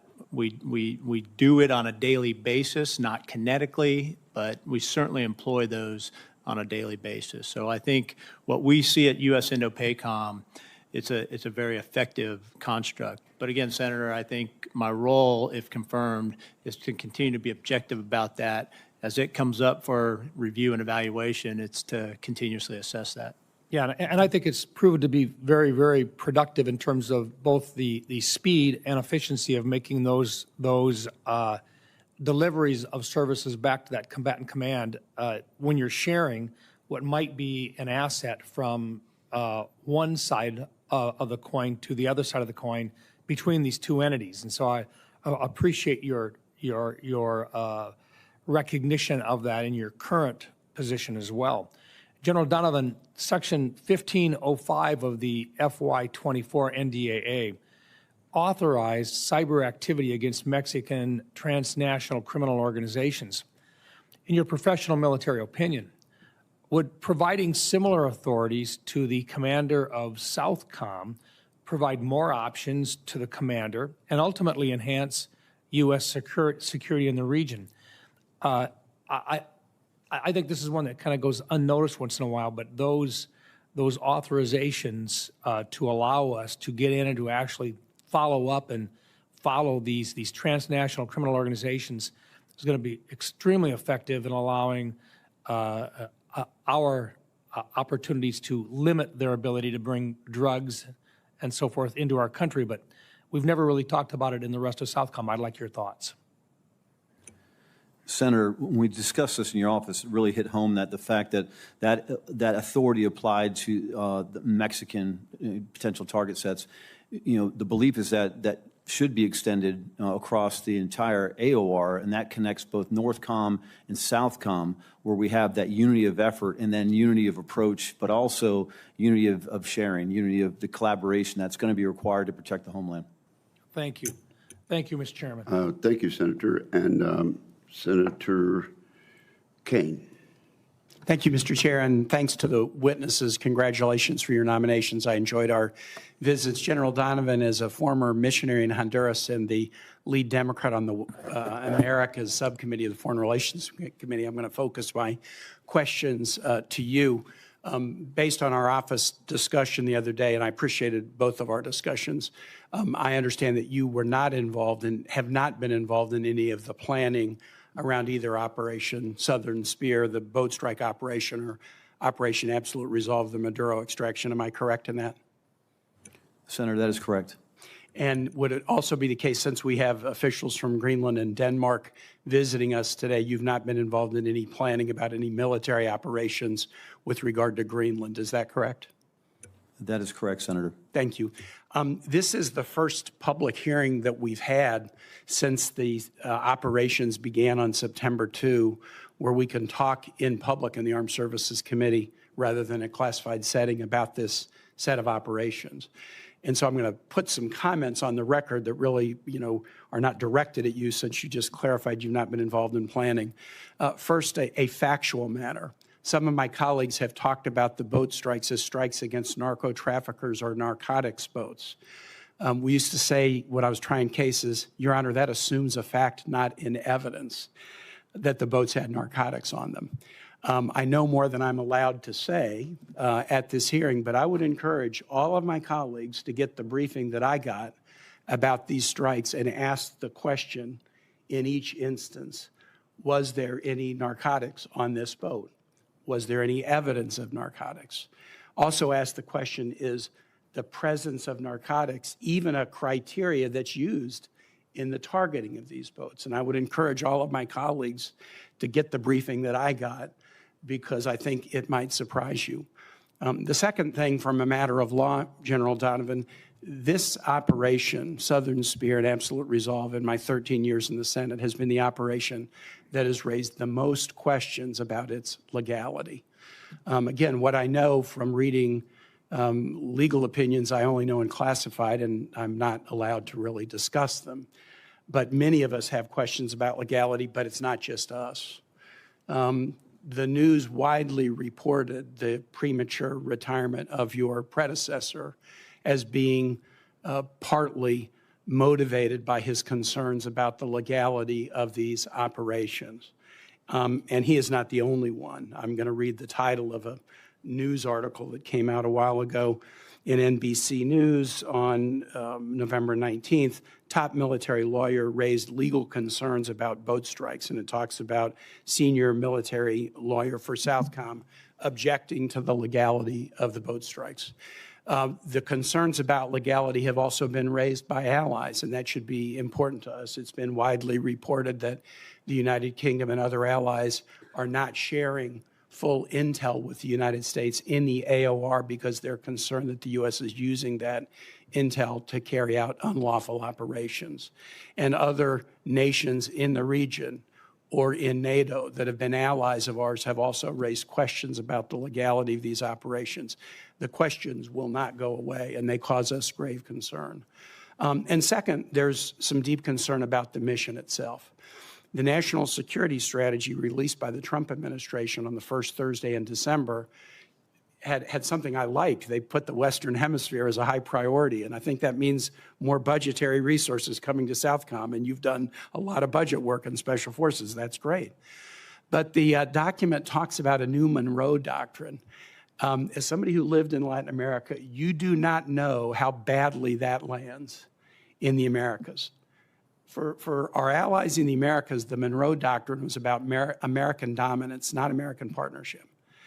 It was about the right of America to intervene in the politics of any nation, including invasions, often the deposing of governments, often. That's what the Monroe Doctrine was, and that's what the Monroe Doctrine means to people in that region. And as I explained to you when we were together, and I really appreciated our discussion, no self-respecting nation is going to allow itself to be dominated. The Chinese come into the region offering partnership, and I think we all know how hollow that offer is. It's often got all kinds of razor blades in the apple. but an offer of partnership will always be chosen over an acceptance of dominance. And I just hope in your role, as you get there and, get the lay of the land and then carry forward, you've done a lot of work with allies in your previous work, of course, and in the interagency. You know how important allies are. Let's not turn a face of a bully to allies, because if we do, we will chase them even faster into the hands of adversaries who are willing to invest an awful lot more than we are. And so those would be, free advice worth what you've paid for it. But I look forward to working together, should you be confirmed, and I believe you will be, on a most important part of the world where the United States has such upside opportunity if we don't blow it. I yield back. Senator Kaine, you have been to the same briefings I have. Let me just say in response to one statement that you made, that there's absolutely no doubt in my mind that these boats that have been interdicted have been drug smuggling boats. Senator Sheehy, you're recognized. Good morning, Generals. Congratulations on the appointment. Thanks for your families for their continued service. General Donovan, I'll start with you. As General Kate alluded to, we've had a complex history with our southern region going back 200-plus years, but I think what's most poignant for what the issue set you're going to be addressing as you enter this new position is we've had roughly a 50-year war on drugs that has had various degrees of effectiveness, whether it was Colombia in the 80s, Central America later, or of course Venezuela now. I'd be curious to hear your thoughts. The new tools we have, many of which General Rudd will be bringing to the table and integrating, and tactics we've learned in the last 20 years, as well as whole of government policies we can implement. Although you're not in the seat yet, as you take this seat, and one of the core priorities of your job will be to help enhance our ability to counter the flow of drugs into our country that's killing tens to hundreds of thousands of Americans. How do you see bringing your resources to bear in Southern Command in cooperation with the Interagency Network to make our counter-drug efforts more effective? Senator, thank you, and thanks for the time in the office call. Senator, how I look at that, again, if confirmed in place in Southern Command, working directly, we talk a lot about Southern Command, but really linking Southern Command and North Command to make sure that we are aligned and synchronized much better, because any flow of drugs and other nefarious activities originating in Southern Command generally flows north, right? So the two commands aligned to use all those capabilities like cyber in a very synchronized fashion, I believe is what's going to provide, and I'll be responsible to provide those best military options alongside the other, the close combatant commanders, NORTHCOM, and I'd even say Indo-PACOM, because of the western side of the continent, working with the Joint Staff for a collaborated effort for the best solutions, which would then in turn end up being that best military advice to provide the Secretary. And one particular issue that I think is becoming more increasingly important, I think, to Senator Kaine's point, our partnership with our South American allies. I myself did a deployment down there in my days back in our organizations, countering narcotics, and I think those partnerships, everything we did was with partnership integrated together with the special operations teams of our host nations, but particularly predatory Chinese fishing activities. It sounds obscure up here, but it's incredibly important to the economies and the subsistence of those countries. China's global ghost fishing fleet is literally strip fishing entire fisheries all over the world, but especially in South America, where they're incredibly important to those economies. So I want to get to General Rudd, but I'd ask if you wouldn't mind giving me a written answer on that at some point, just how you think you can address, as Southern Command commander, the issue of illegal Chinese fishing. And General Rudd, it sounds like you're about to be our country's chief nerd. Normally, NSA and Cybercom, we find very technically experienced cyber intel pros, and now we're taking a knuckle dragger like me and putting him in charge of all that. So I'd love for you to explain to the panel why your background as an operator and door kicker and consumer of that information makes you uniquely qualified to, I think, help transform our cyber NSA paradigm to be more operationalized. Senator, I think the question starts with the current strategic environment that we're in, that is very complex, a host of threats from a number of actors, and that the requirement to be able to integrate capabilities across the joint force and move fast, be able to scale these capabilities, be able to increase relationships not only within the department but across our allies, partners, and then increasingly with the commercial industry. As we talk about the technologies needed for this, I think it's really important. So speed is a component in everything that we do. And, as we talk, Senator, where I sit right now, I bring a deep mission-driven understanding of the challenges that I just described briefly, in integrating the capabilities across the joint force in all domains. And so that understanding, that perspective from the joint warfighter, principally in Indo-PACOM in the recent history, but throughout my career in a number of other theaters. And then as most people are familiar with today, there's an increasing relationship in what we call the soft space cyber triad, those interdependence between those commands, those capabilities to deliver what our nation needs. But if you go back before we were really in tune to and focused on space as a domain and Space Comm, Space Force, and what they bring to this nation, soft and cyber have been inextricably linked at the hip throughout their operations. And I've been, again, the beneficiary of it. I've had the privilege to lead and command those types of organizations at the other end than what, if confirmed, I would bring in this one at the organization level. Thanks, General. Yield back. General Rudd, I think Senator Sheehy meant his question as a compliment, don't you? You don't have to answer. Senator King. Thank you very much, Mr. Chairman. General Donovan, I wanted to follow up on Senator Blumenthal's question because I didn't really discern a clear answer. Yesterday, several votes changed on the War Powers Resolution with regard to Venezuela based upon explicit assurances in writing from the administration there would be no troops on the ground in Venezuela. So that raises the question, what is the mission, what is the purpose of this gigantic armada that is now in the Caribbean adjacent to Venezuela? It seems like we're hearing, a very famous New Englander said once, your actions speak so loudly that I can't hear your words. We're getting words about no intention of further action in Venezuela, but the actions are 6 destroyers, a nuclear submarine, a aircraft carrier, thousands of troops. What's the mission of that group in the Caribbean? Senator, from my current position, again, I'm not part of any of the planning.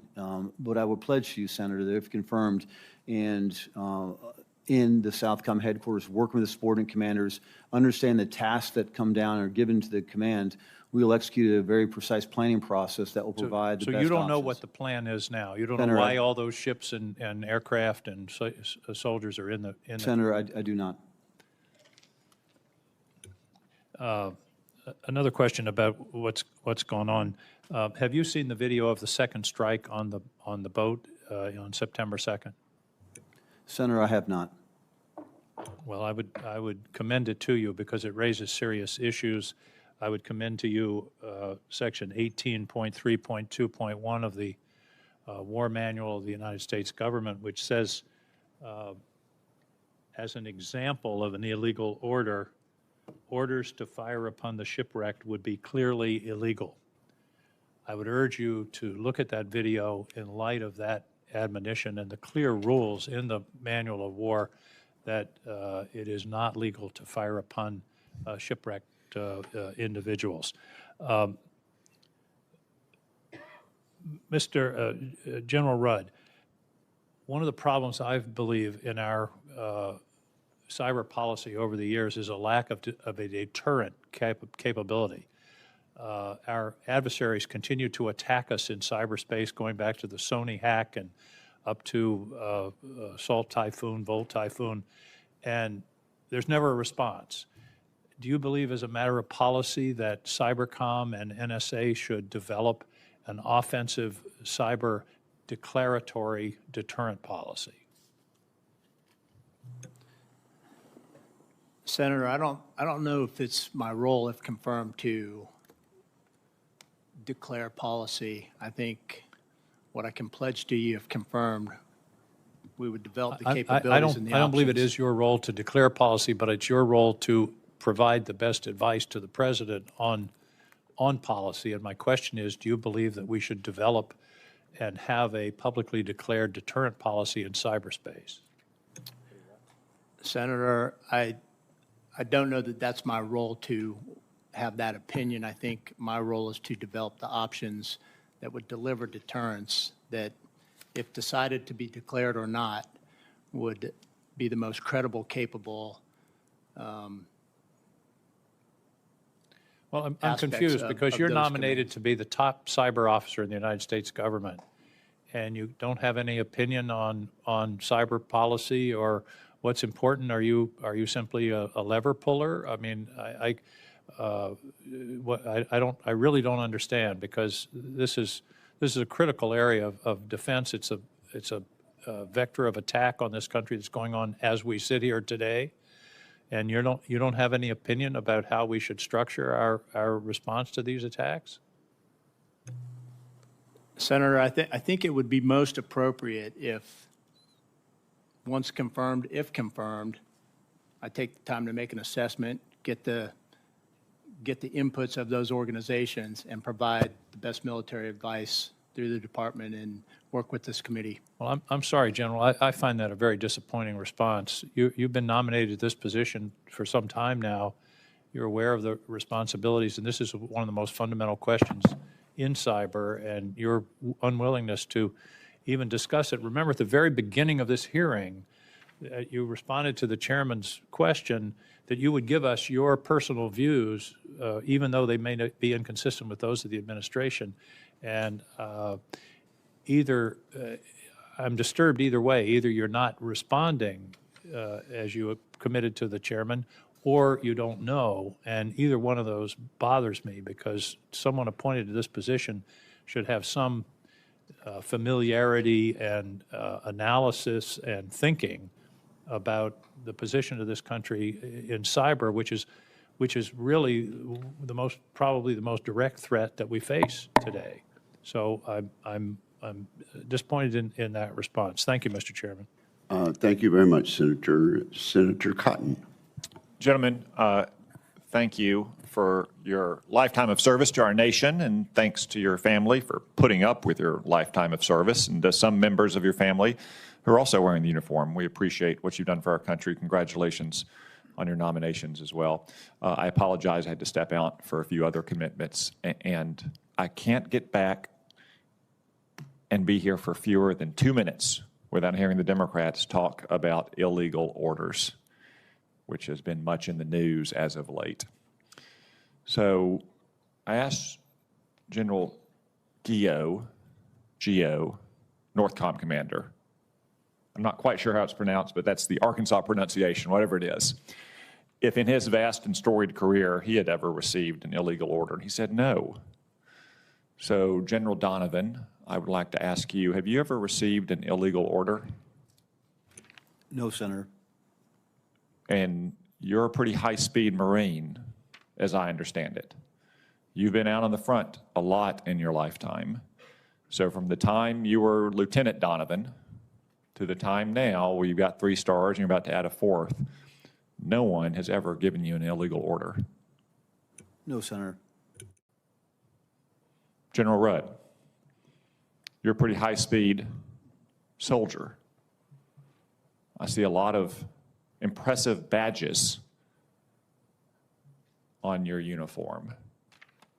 I think it's Jump Master, Military Freefall Jump Master, more commonly known as Halo. I think I even see Scuba, very rare in the Army. A Ranger Tab, a Combat Infantryman badge. In all of your vast military experience, have you ever received an illegal order? No, Senator. Not even from Lieutenant Rudd as a quartermaster, all the way up to 3-star general, and now about to be 4-star general. No one's ever given you an illegal order. No, Senator.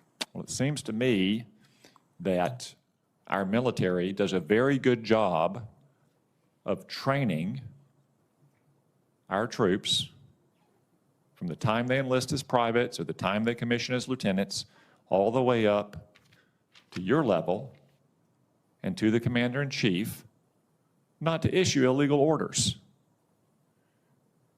Or, especially at your level, when you have lawyers hanging around you all the time, to seek their counsel, as anyone would.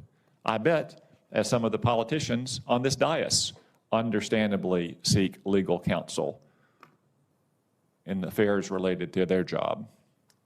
So I'm glad to hear from so many of our military's senior leaders that our military has done such a good job of ensuring that our troops don't receive an illegal order. General Donovan, I'd like to return to a topic that I also know has been addressed, and this is the presence of such a large number of forces in the Southcom area of responsibility, and whether that drains forces from other regions like PACOM and CENTCOM. Although I have to say, I think the people asking those questions wouldn't like those forces to be employed in PACOM or CENTCOM either. It's more of a gotcha question.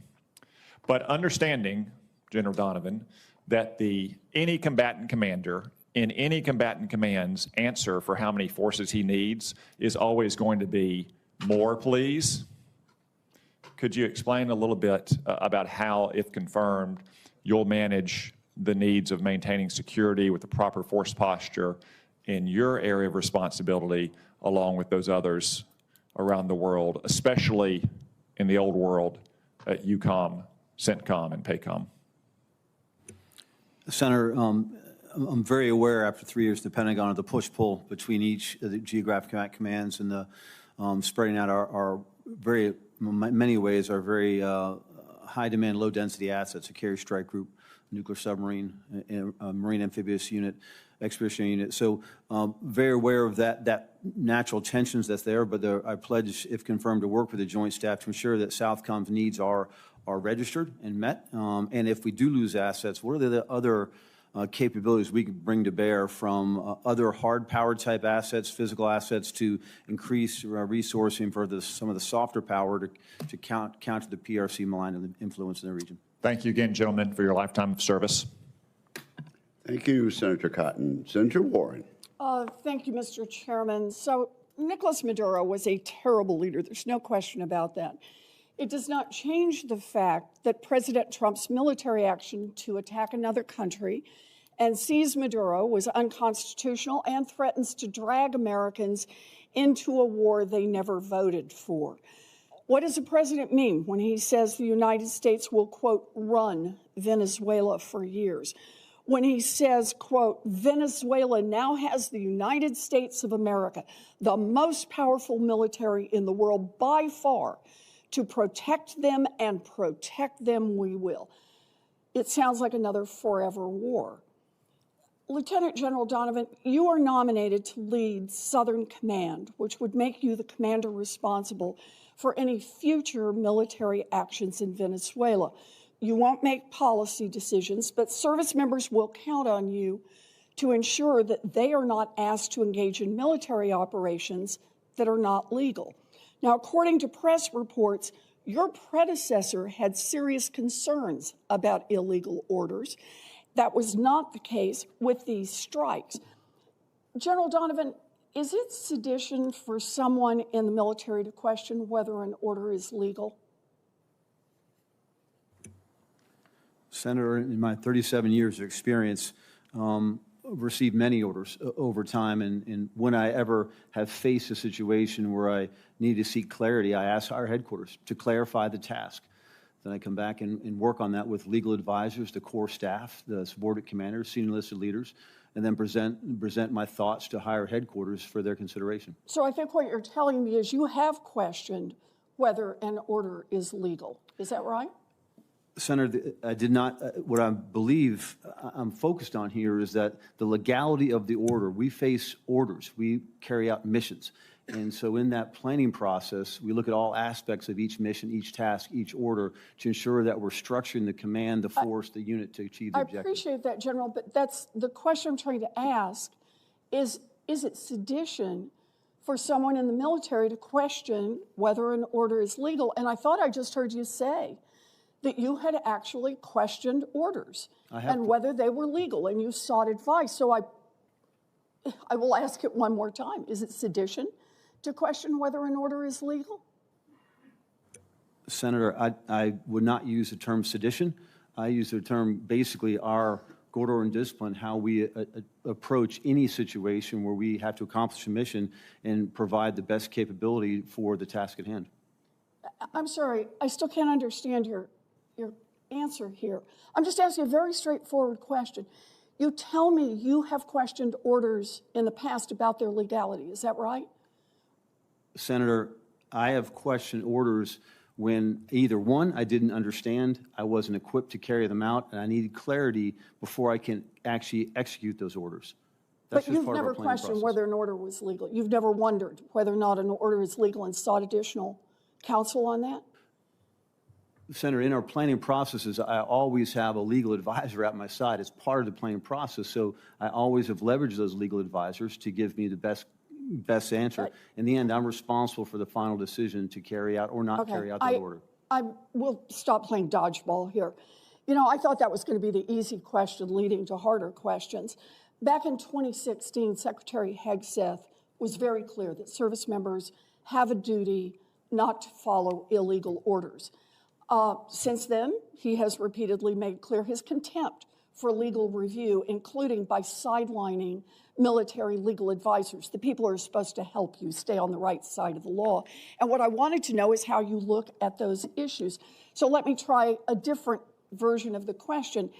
General Donovan, if your legal advisor tells you that an order is illegal, will you refuse to carry out that order?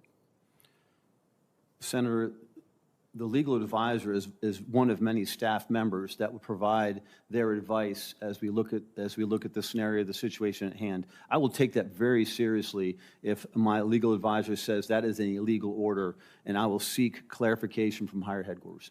Okay. And if somebody higher says no, what are you going to do at that point? Senator, then I make a decision using 37 years' experience to carry out that order or not. Okay. But your intention is not to carry out an illegal order, is that right? I will never carry an illegal order, Senator. I appreciate that. That's what I want to hear. Thank you, Mr. Chair. Thank you, Senator. Senator Sullivan. Thank you, Mr. Chairman. And just want to comment, you know, my friend and colleague, Senator Warren, who I have a lot of respect for, but I can't help but think these charges of an unconstitutional operation against Maduro are kind of partisan simply because President Trump, as commander-in-chief, ordered it. I can't remember any Democrat saying that the Obama ordering of killing bin Laden was kind of an analogous raid, right? In and out, special ops, dangerous, successful. I didn't hear any Democrats screaming unconstitutional on that one. Actually, that was a great op by President Obama and took a lot of guts to make the call, just like took a lot of guts with President Trump to make this call on Maduro. Similarly with George H.W. Bush in the invasion of Panama to take down another drug kingpin. Not a lot of Democrats saying that was unconstitutional. That was an invasion, forces on the ground. OLC, Department of Justice, said it was legal. So this unconstitutional Maduro thing, I think it's just partisan, to be perfectly honest. I mean, we all know it's partisan, but I'm digressing here. Gentlemen, thank you for your years of service, decades of service. I really appreciated our meetings in my office last week. I think both of you are highly qualified. I think you need to get confirmed soon. I hope it becomes a very strong bipartisan endeavor from the U.S. Senate to confirm both of you. So let me follow up on a couple questions that we talked about in my office.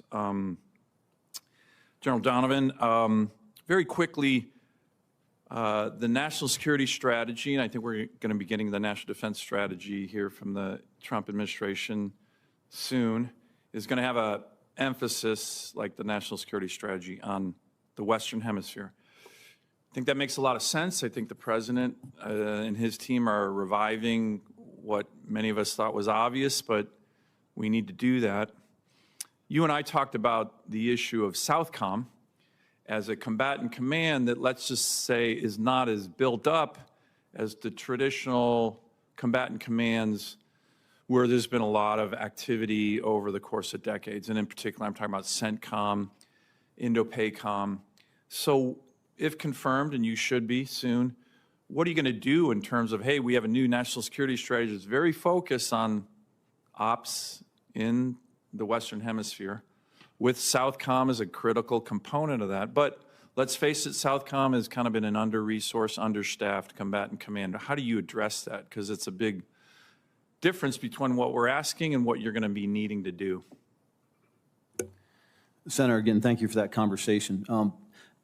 Again, if confirmed, the first step is to do analysis of the capabilities of the Southcom headquarters and really build on the strength that over the years, the decades, it's been known for that security cooperation approach. Yeah. Not very well funded, and at times, for all the right reasons. The concern is now as we have additional physical assets in place, is the headquarters staffed and structured to maintain, sustain logistics and supply and all the basics underpinnings of military capability. But as we look forward into operations, as we build those military options to provide to the Secretary based on what we believe the national security strategy highlights, are we headquarters capable of bringing those capabilities together? And I believe we're going to get there, Senator, if confirmed. That will be my drive. Well, let this committee know what you need, because I think that's going to be important. If you're seeing a lack of resources or staff positions and you need legislative authority on that, that'll be important to come back to this committee. We want to be supportive, and I think that's in a bipartisan way. General Rudd, I want to compliment you on your decades of service as well. You know, NSA has a big Alaska hub now, so I want to get both of you to commit to coming to Alaska once you're confirmed. Can I get that? The most strategic place in the world, according to General Billy Mitchell, father of the U.S. Air Force. General? Senator, if confirmed, I look forward to coming to Alaska. General? And seeing NSA Alaska.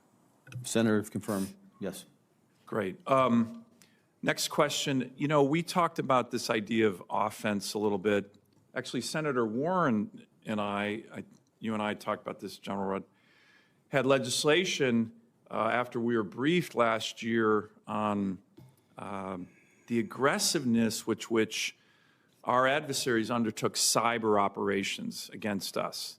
And there was a sense that, especially during our elections, right? Chinese, Russians, Iranians, trying to undermine American elections. These dictators would never stand for election. Let me ask my question very quickly. For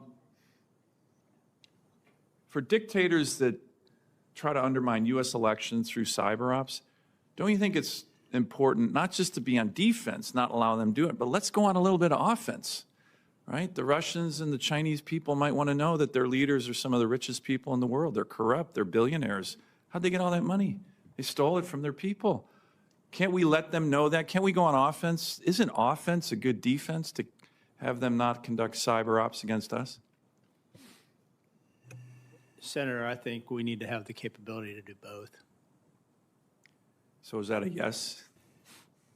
Senator, again, the decision to employ those offensively is not necessarily that of U.S. Cyber Command. It's under the direction, but certainly we have to bring the fight to the enemy. Great. Well, if you need those authorities, come back to this committee, because I think that's another big bipartisan issue on the Armed Services Committee. Thank you, Thank Senator you. Sullivan. Thank you, Mr. Chairman.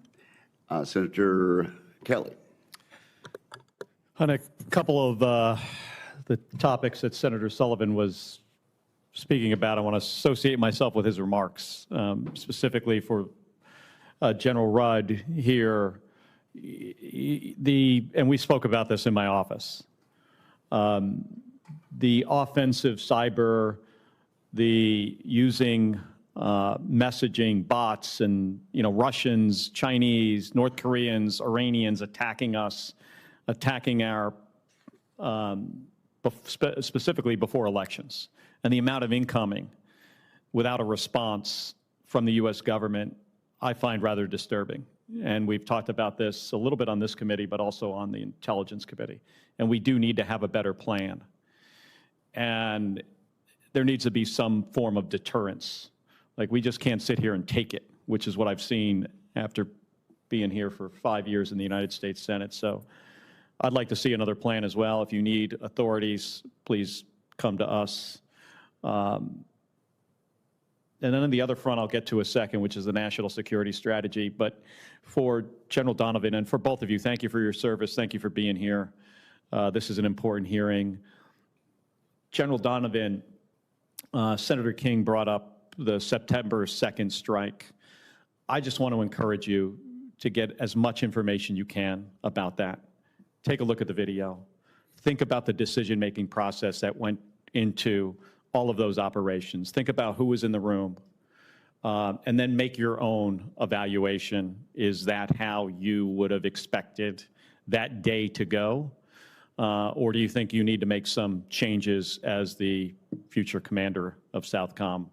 I just want to encourage you to do that because we have a lot of concerns. I think there are some concerns on the other side of the aisle as well, but we've got a lot of concerns. I do personally, you know, about these kind of operations, which I've been involved in before. So please do that. On the national security strategy, you know, front, do you think as the next commander of Southcom, do you think we need a battle group in the Caribbean permanently, full-time? Senator, if confirmed, look at the task at hand to determine whether we need that capability in place, a carrier strike group or even an ARG-MU full-time. So until I get on the ground there and look at the tasks that I'm not aware of right now, I couldn't determine whether we need one or not need one, Senator, but that's my intention once confirmed and in the planning process to address the tasks that are in place and we envision through the NSS. But do you expect, because of this pivot to the Western Hemisphere, that Southcom this year is going to have to be much different than Southcom last year? Senator, yes, I do. So you expect to need more staff, and obviously with your experience at Indo-PACOM, you imagine, actually that was Lieutenant Rudd, or General Rudd. But you certainly understand the push and pull here. We're going to have to take resources from somewhere else, which needs to be a consideration. But your job is Southcom, and I get that. And if we're going to be consistent with the national security strategy, which, by the way, I do not agree with, there will need to be some changes on Southcom. I want you to be thoughtful about that. And then finally, I just want to ask you a question. We talked a little bit in my office about, it was reported that your predecessor reported in the press. I was not able to verify that this actually happened, but where General Halsey or Admiral Halsey was told that he should carry out orders and not ask any questions. You've got a lot of experience, decades. I can't imagine that's the posture you would take if anybody in senior leadership above you told you not to ask any questions. I would just like, I think it's important for people to understand, as our leadership, we put people in these senior roles, that they're going to have a collaborative approach with their leadership. I don't know if you want to comment on that. Senator, that's how I've led my life, from second lieutenant to lieutenant general. Asking the hard questions, because the soldiers, sailor, the joint force members that we lead, we owe that to them to ask the hard questions. I will not stop doing it, Senator. So you're not going to put up with somebody above you telling you not to ask any questions? Senator, I'll continue to perform and lead like I have for 37 years. All right. Thank you, General. Thank you very much. Senator Schmidt. Thank you, Mr. Chairman. General Donovan, General Rudd, congratulations on your nominations and for your service to our great country. For most of our nation's history, America's strategy recognized a simple truth. The security of the United States begins in the Western Hemisphere. When we neglect our own neighborhood, we have much, as we have for much of the last 3 decades, threats do not remain abstract or distant. They arrive at our border, in our communities, and in the lives of the people that we represent.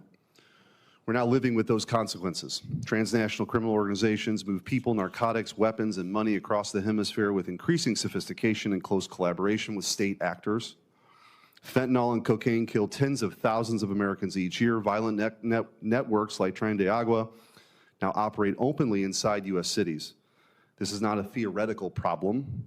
It is a direct assault on the safety and sovereignty of the American people. At the same time, hostile state actors are expanding their footprint in our hemisphere, partnering with criminal regimes, exploiting corruption, and operating with a sense of impunity that would have been unthinkable a generation ago.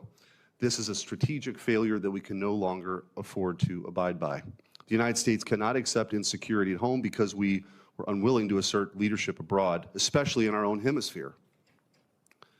President Trump has made clear that protecting the American people comes first, and that securing the homeland requires securing our own hemisphere. And I would point out that this is actually a throwback to something that has served the United States very well, that I think many people have forgotten, and they seem shocked that we're talking about it all again, whether it's the Monroe Doctrine or just understanding that we have important interests in our own hemisphere. So, General Donovan, we talked about this in my office. You're going to have a very, very important job. And I think the national, the security strategy that's been laid out is spot on. We need our European allies to step up in a much more meaningful way for the defense of their own continent. We have very important interests here at home and in our hemisphere and in the Indo-Pacific. And so I want to ask you, as the next commander of Southcom, you'll sit at the very center of that mission. And I want to explore how you assess the threats that we pose. The first one, and this limited time that we have, on narco-terrorism. How do you, I guess let me ask you this. Where in Latin America do transnational criminal organizations pose the greatest strategic threat to the U.S. right now? What would be your assessment of that? Senator, again, thanks for the time in your office. If confirmed, once confirmed, if confirmed, end up in the Southcom headquarters, really have to do a deep dive to fully give a better answer than I can right now. My thought is there's a number of different pathways in that these nefarious actors, these criminal organizations can reach the shores of the United States of America. And what I pledge, Senator, is to obviously look deeply in this, but also work collaboratively both the other geographic commands in question here or tied to is NORTHCOM and INDOPACOM to ensure that we're actually providing the chairman and the secretary those not only best military advice of one COCOM, but how do we address those synchronized threats in a more holistic way. Senator. You mentioned NORTHCOM. I wanted to ask you about that because, of course, Mexico currently is outside of the statutory AOR. But there is obviously this interconnectedness of what's happening in South America into Mexico, into the United States. And in recognition of this interconnectedness, the Department of War has proposed changes to the Unified Command Plan that would consolidate North Command and South Command under a single Americas-focused command. Given that strategic shift, and I know that's early, and I'm not trying to box you in anything, and you should take the time to do your own assessment, but currently, how do you assess the alignment of missions between NORTHCOM and SOUTHCOM currently? Senator, knowing that U.S. NORTHCOM is doing incredible work on the border and also dual hats as NORAD, a lot on their plate at this point. My focus has been, and I've supported them over the years through both SOF and in the Marine Corps mission sets. My focus, obviously, if confirmed, is SOUTHCOM, and how is SOUTHCOM a better partner to NORTHCOM in whatever decisions are made. I hope to be part of that decision-making process or at least give advice in that or counsel or guidance once I understand the capabilities of SOUTHCOM. But until that point, my responsibility is to link very tightly with NORTHCOM so we have that unity of effort. And I think 30 seconds, so I know that we'll have many conversations about this moving forward, but I'm very concerned about the CCP's footprint in our hemisphere. Certainly that was the case in Venezuela. You wouldn't have to go too far. A year ago, we were talking about the concern of the CCP effectively controlling both ends of the Panama Canal with those ports. And that leads right into this Greenland discussion. I'm not going to get into that now, but I would say that I'm fully supportive of you, but let's continue the conversation about where China's at. This is a real threat. We simply cannot have our greatest competition adversary setting up shop in our own hemisphere. It's unacceptable. So thank you. Thanks for your service. Thank you, Senator Schmidt. Senator Slotkin. Yes, thank you for being here. Thank you to both of you for the time yesterday or a couple days ago in my little hideaway.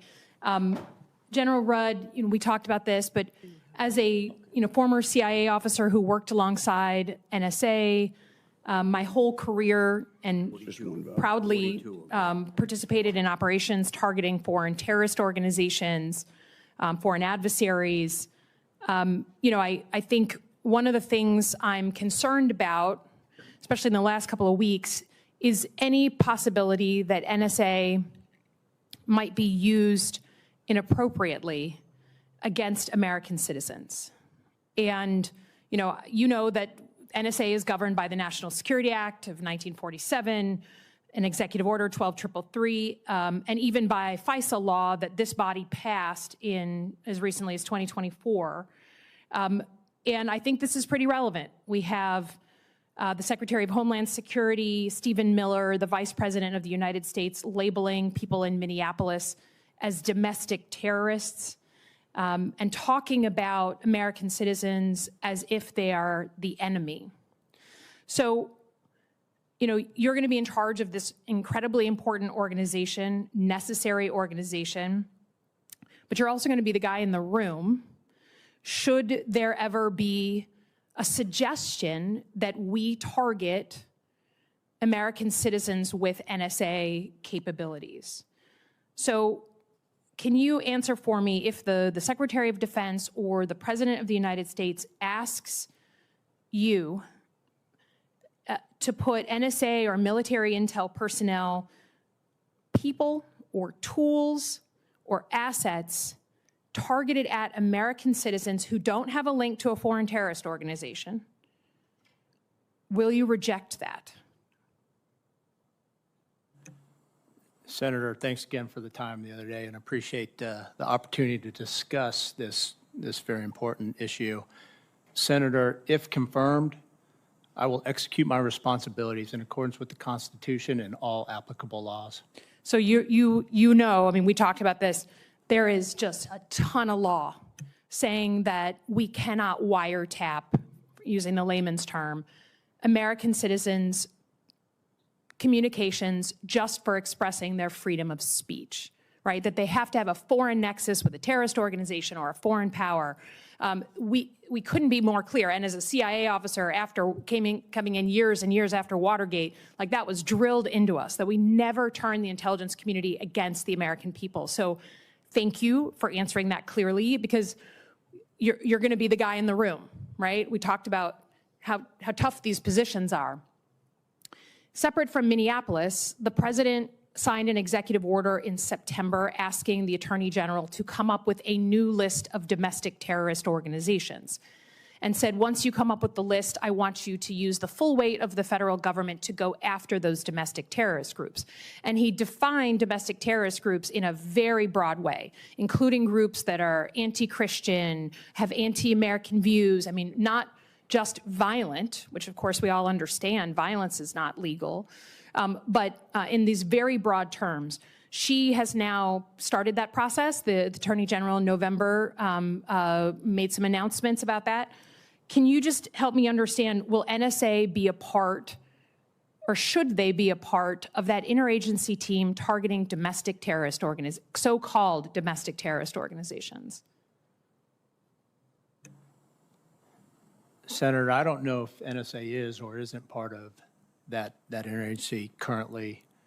But again, consistent with the last question you just asked, it is our highest duty to uphold our oath to the Constitution and ensure that if confirmed in these roles, we execute those consistent with that oath. Well, since the organization you're about to take over, if confirmed, has been without a leader since the previous leader was fired, I just ask that you do that looking under the rug and making sure that we are never making American citizens question whether their intelligence community is targeting them.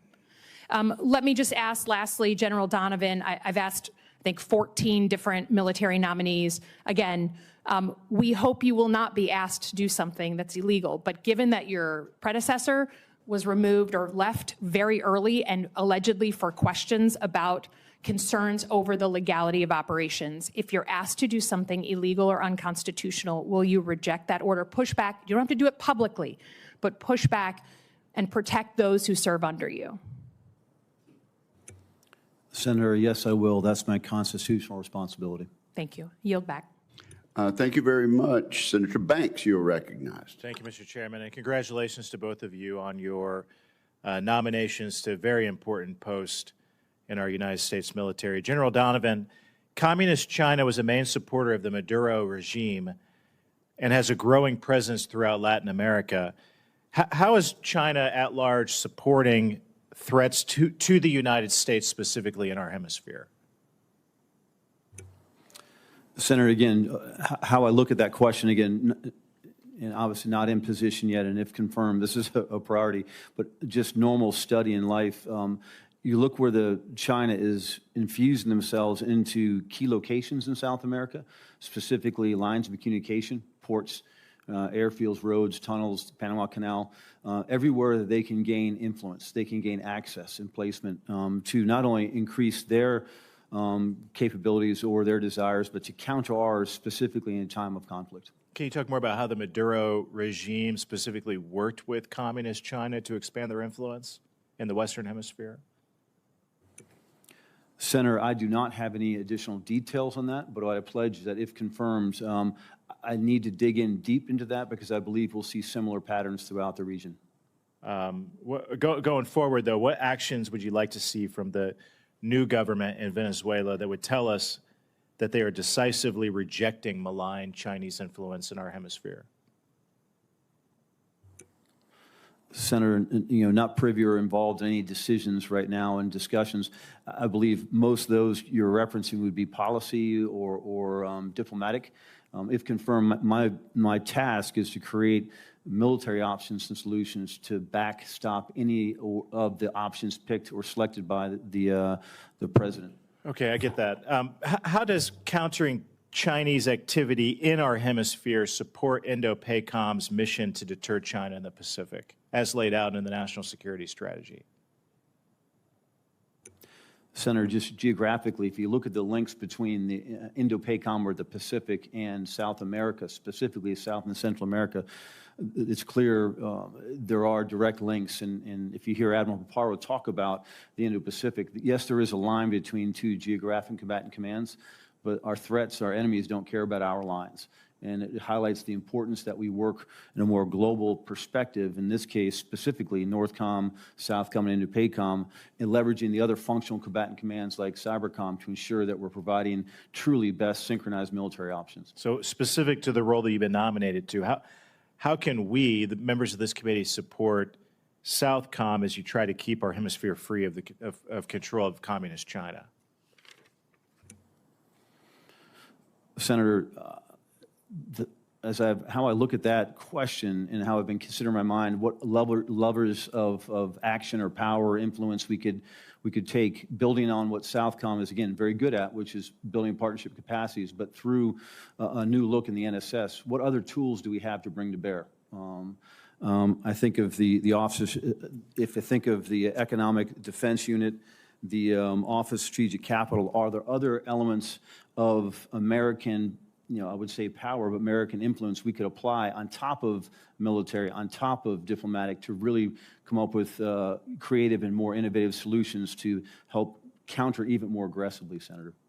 Look, I fully support President Trump. I believe he's absolutely right to go after illegal oil tankers from Venezuela, Iran, and elsewhere. General, can you talk about what more you all are doing to track and seize oil tankers, or what you will when you're confirmed to this important role?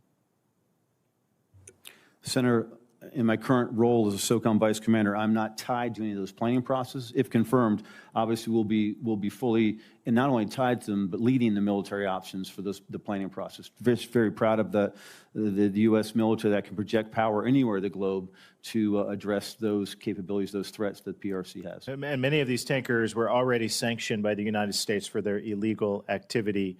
What is the impact on the Venezuelan, Cuban, and Iranian regimes when our forces in SOUTHCOM prevent these tankers from getting oil to their market, wherever it's going? Senator, at this time, I've not dug into that topic. I pledge you that I will, but I don't know the intel assessments at this stage. It will become a priority if confirmed. Okay, thank you. I yield back. Thank you very much, Senator Duckworth. Thank you, Mr. Chairman. I do echo my colleagues' concern that President Trump is marching us towards another forever war in Venezuela and throwing around threats to do the same elsewhere, from Greenland to Colombia to Iran. After 23 years of service in the Army myself, the lessons that I learned as a young lieutenant about the professionalism and code of conduct and ethics of military officers remain with me to this day. I know firsthand the costs in blood that service members and their families suffer when an administration like this one uses military force based on a flimsy pretext. This administration has come up with very questionable legal justifications what they're doing. They've untethered to any real national security threat with no realistic planning about what comes next. The administration says that it's all about warfighters, but we all know that it is fast to betray our warfighters. As we saw with the hearing on domestic deployments that I secured in December, President Trump is comfortable thrusting service members into legally unprecedented situations and leaving them out there to dry without legal protection. In Southcom, this administration's leaders have created questionable legal justifications for the use of military force. They've thrown military commanders under the bus instead of admitting that they likely ordered a war crime, and sidelined critical legal advisors. In fact, the very real reason that we're here today is because the former commander of Southcom, Admiral Halsey, was asked by SecDef Hegseth to step down after he expressed concerns over the, and I quote, murky legality of the boat strike campaign, end quote, according to the Wall Street Journal. General Donovan, I'm concerned about how this administration might ask you to do what they might ask you to do in this role, given what they asked your predecessor to do. And I want to understand how you would navigate that in a way that would safeguard your oath to the American people and to uphold the Constitution by protecting responsible American use of force and protecting the service members under your command. If ordered by the Secretary to shoot unarmed civilians with no observable weapons who were not presenting any hostile acts of hostile intent, would you relay that order down to your chain of command? No, Senator. Thank you. Let's do another example. If ordered by the Secretary of Defense to shoot harassing fire into a city or a village indiscriminately where we are not actively engaged in hostilities, would you issue that order to your subordinates? Senator, I believe the hypothetical aspect of that question, I have to identify that that is a very significant, serious question that I take to heart. For the fact that the detail and the planning process to get to a point where one of those very hard decisions have to be made, that's a significant effort, a commander-led process in planning to ensure that all aspects of the operation take consideration, to include the legal advice of the legal counsel on that planning staff. My responsibility is to lead that planning staff. I don't believe that that situation you described, Senator, would be something that would happen out of the blue. The conditions had been set. The leaders have been given the authority, the rules of engagement to understand their rules. And I can't commit or comment on a situation that I did not plan, participate in to get to that point of the point of decision that you're referencing, Senator. I think this is a pretty straightforward answer. Let me try a more straightforward answer. Do you agree there would be a crime in international law under the Geneva Conventions for the United States military to conduct violence toward persons who are taking no active part in hostilities or have laid down their arms? Senator, again, I would like to really better understand the situation that is being laid out here in the staff planning process that got there to that position before we'd have to make that very hard decision. Okay. Well, I'm really troubled by that answer because the specific examples I cited are not hypothetical. President Trump pardoned a former Army officer, Clint Lawrence, who was convicted of murder by a jury of his peers for taking these very actions against non-combatants. In 2012, Lawrence ordered his soldiers to fire upon 3 unarmed Afghan men, killing 2 and wounding a 3rd. Lawrence was known to act with impunity. He pointed his weapon at a young child, ordered soldiers to fire from a tower in the general direction of villagers, and lied about receiving hostile fire, and even instructed one of his soldiers to falsify a report after the murders. And this is a man that SecDef Hegseth calls a good guy. These are the types of disturbing, lawless actions that the SecDef and the president regularly glorify. Trump has bandied the term hero to describe the likes of Eddie Gallagher, who posed with the body of a deceased teenager and and who his fellow Iraq veteran said was, quote, okay with killing anything that moved, end quote. Let's be clear. President Trump is creating a climate in our military where lawlessness is rewarded, not punished. A climate where it is even realistic for me to ask you, what would you do if the President's Secretary ordered actions that amount to war crimes? And it disturbs me that you could not answer those last two questions. Thank you. Thank you, Senator Duckworth. Senator Rosen, you're our final questioner. Well, thank you, Senator Wicker. No pressure there for the final questioner. But thank you, Chairman Wicker, Ranking Member Reed. Thank you to both of you for your willingness to serve, for your service through all of these years, to your families who serve along with you, and for taking the time to speak with me. I'm going to, there's so many serious, important things to talk about. I'm going to switch over a little bit to cyber workforce for a bit, because if we're not prepared with our workforce and with our assets in this cyberspace, then we will not be able to meet the challenges of the future. So one of the most important aspects of maintaining a robust cyber defense posture is ensuring that our workforce is prepared, capable of adapting to an ever-evolving and quickly evolving cyber threat landscape. And so, General Rudd, as you know, cyber domain is incredibly dynamic. Developing a workforce with the necessary skills and expertise to achieve mastery is critical. We are not there yet. In your responses to the advanced policy questions, you mentioned investing in people as one of your lines of effort, if you're confirmed. Can you elaborate more on what you think Cybercom could or should be doing in workforce development, talent management space for cyber, especially when you consider the needs across uniform, civilian, and contract workforces? I'm especially interested in your thoughts on the long-term shaping of the workforce and what more you think you might need to do to develop this, because too often we allow the near-term pressures, and they are great, to drive out our longer-term objectives and views. Senator, I couldn't agree more with you in terms of how you described the strategic environment in which we need to develop and build and continue to enhance the cyber workforce. So, and as you know, as we talked, it's about the people first. We've got to attract, retain, train, retain the most talented and the best. And appreciate what I understand of this committee in particular, providing the resources and the direction to help enable to do that. I think we also talked a little bit about the department's plan and Cybercom's efforts under Cybercom 2.0 and how that will put us on a trajectory and has to building and enhancing really the supreme workforce. It's already there. We've got to expand it. We've got to do it quickly. We've got to do it at scale, and we've got to think about creative ways to do this beyond just the agreements with the services. I think this is one area where, if confirmed, I would want to take a very quick, deep assessment into it and then come back with any other further recommendations, Senator. Well, thank you, because General Rudd, in FY25 NDAA, it included a provision that I helped champion to have the department establish a cyber intelligence capability to provide foundational scientific and technical intelligence to Cybercom and the rest of the joint force. And so what is your understanding of the department's current approach to standing this up, including the lessons learned from recently completed cyber intelligence pilot with the Defense Intelligence Agency? How will you prioritize this? And really, what are your thoughts on the evolution of the threats in cyberspace, how quickly they evolve? Yes, Senator. 纷乱的时代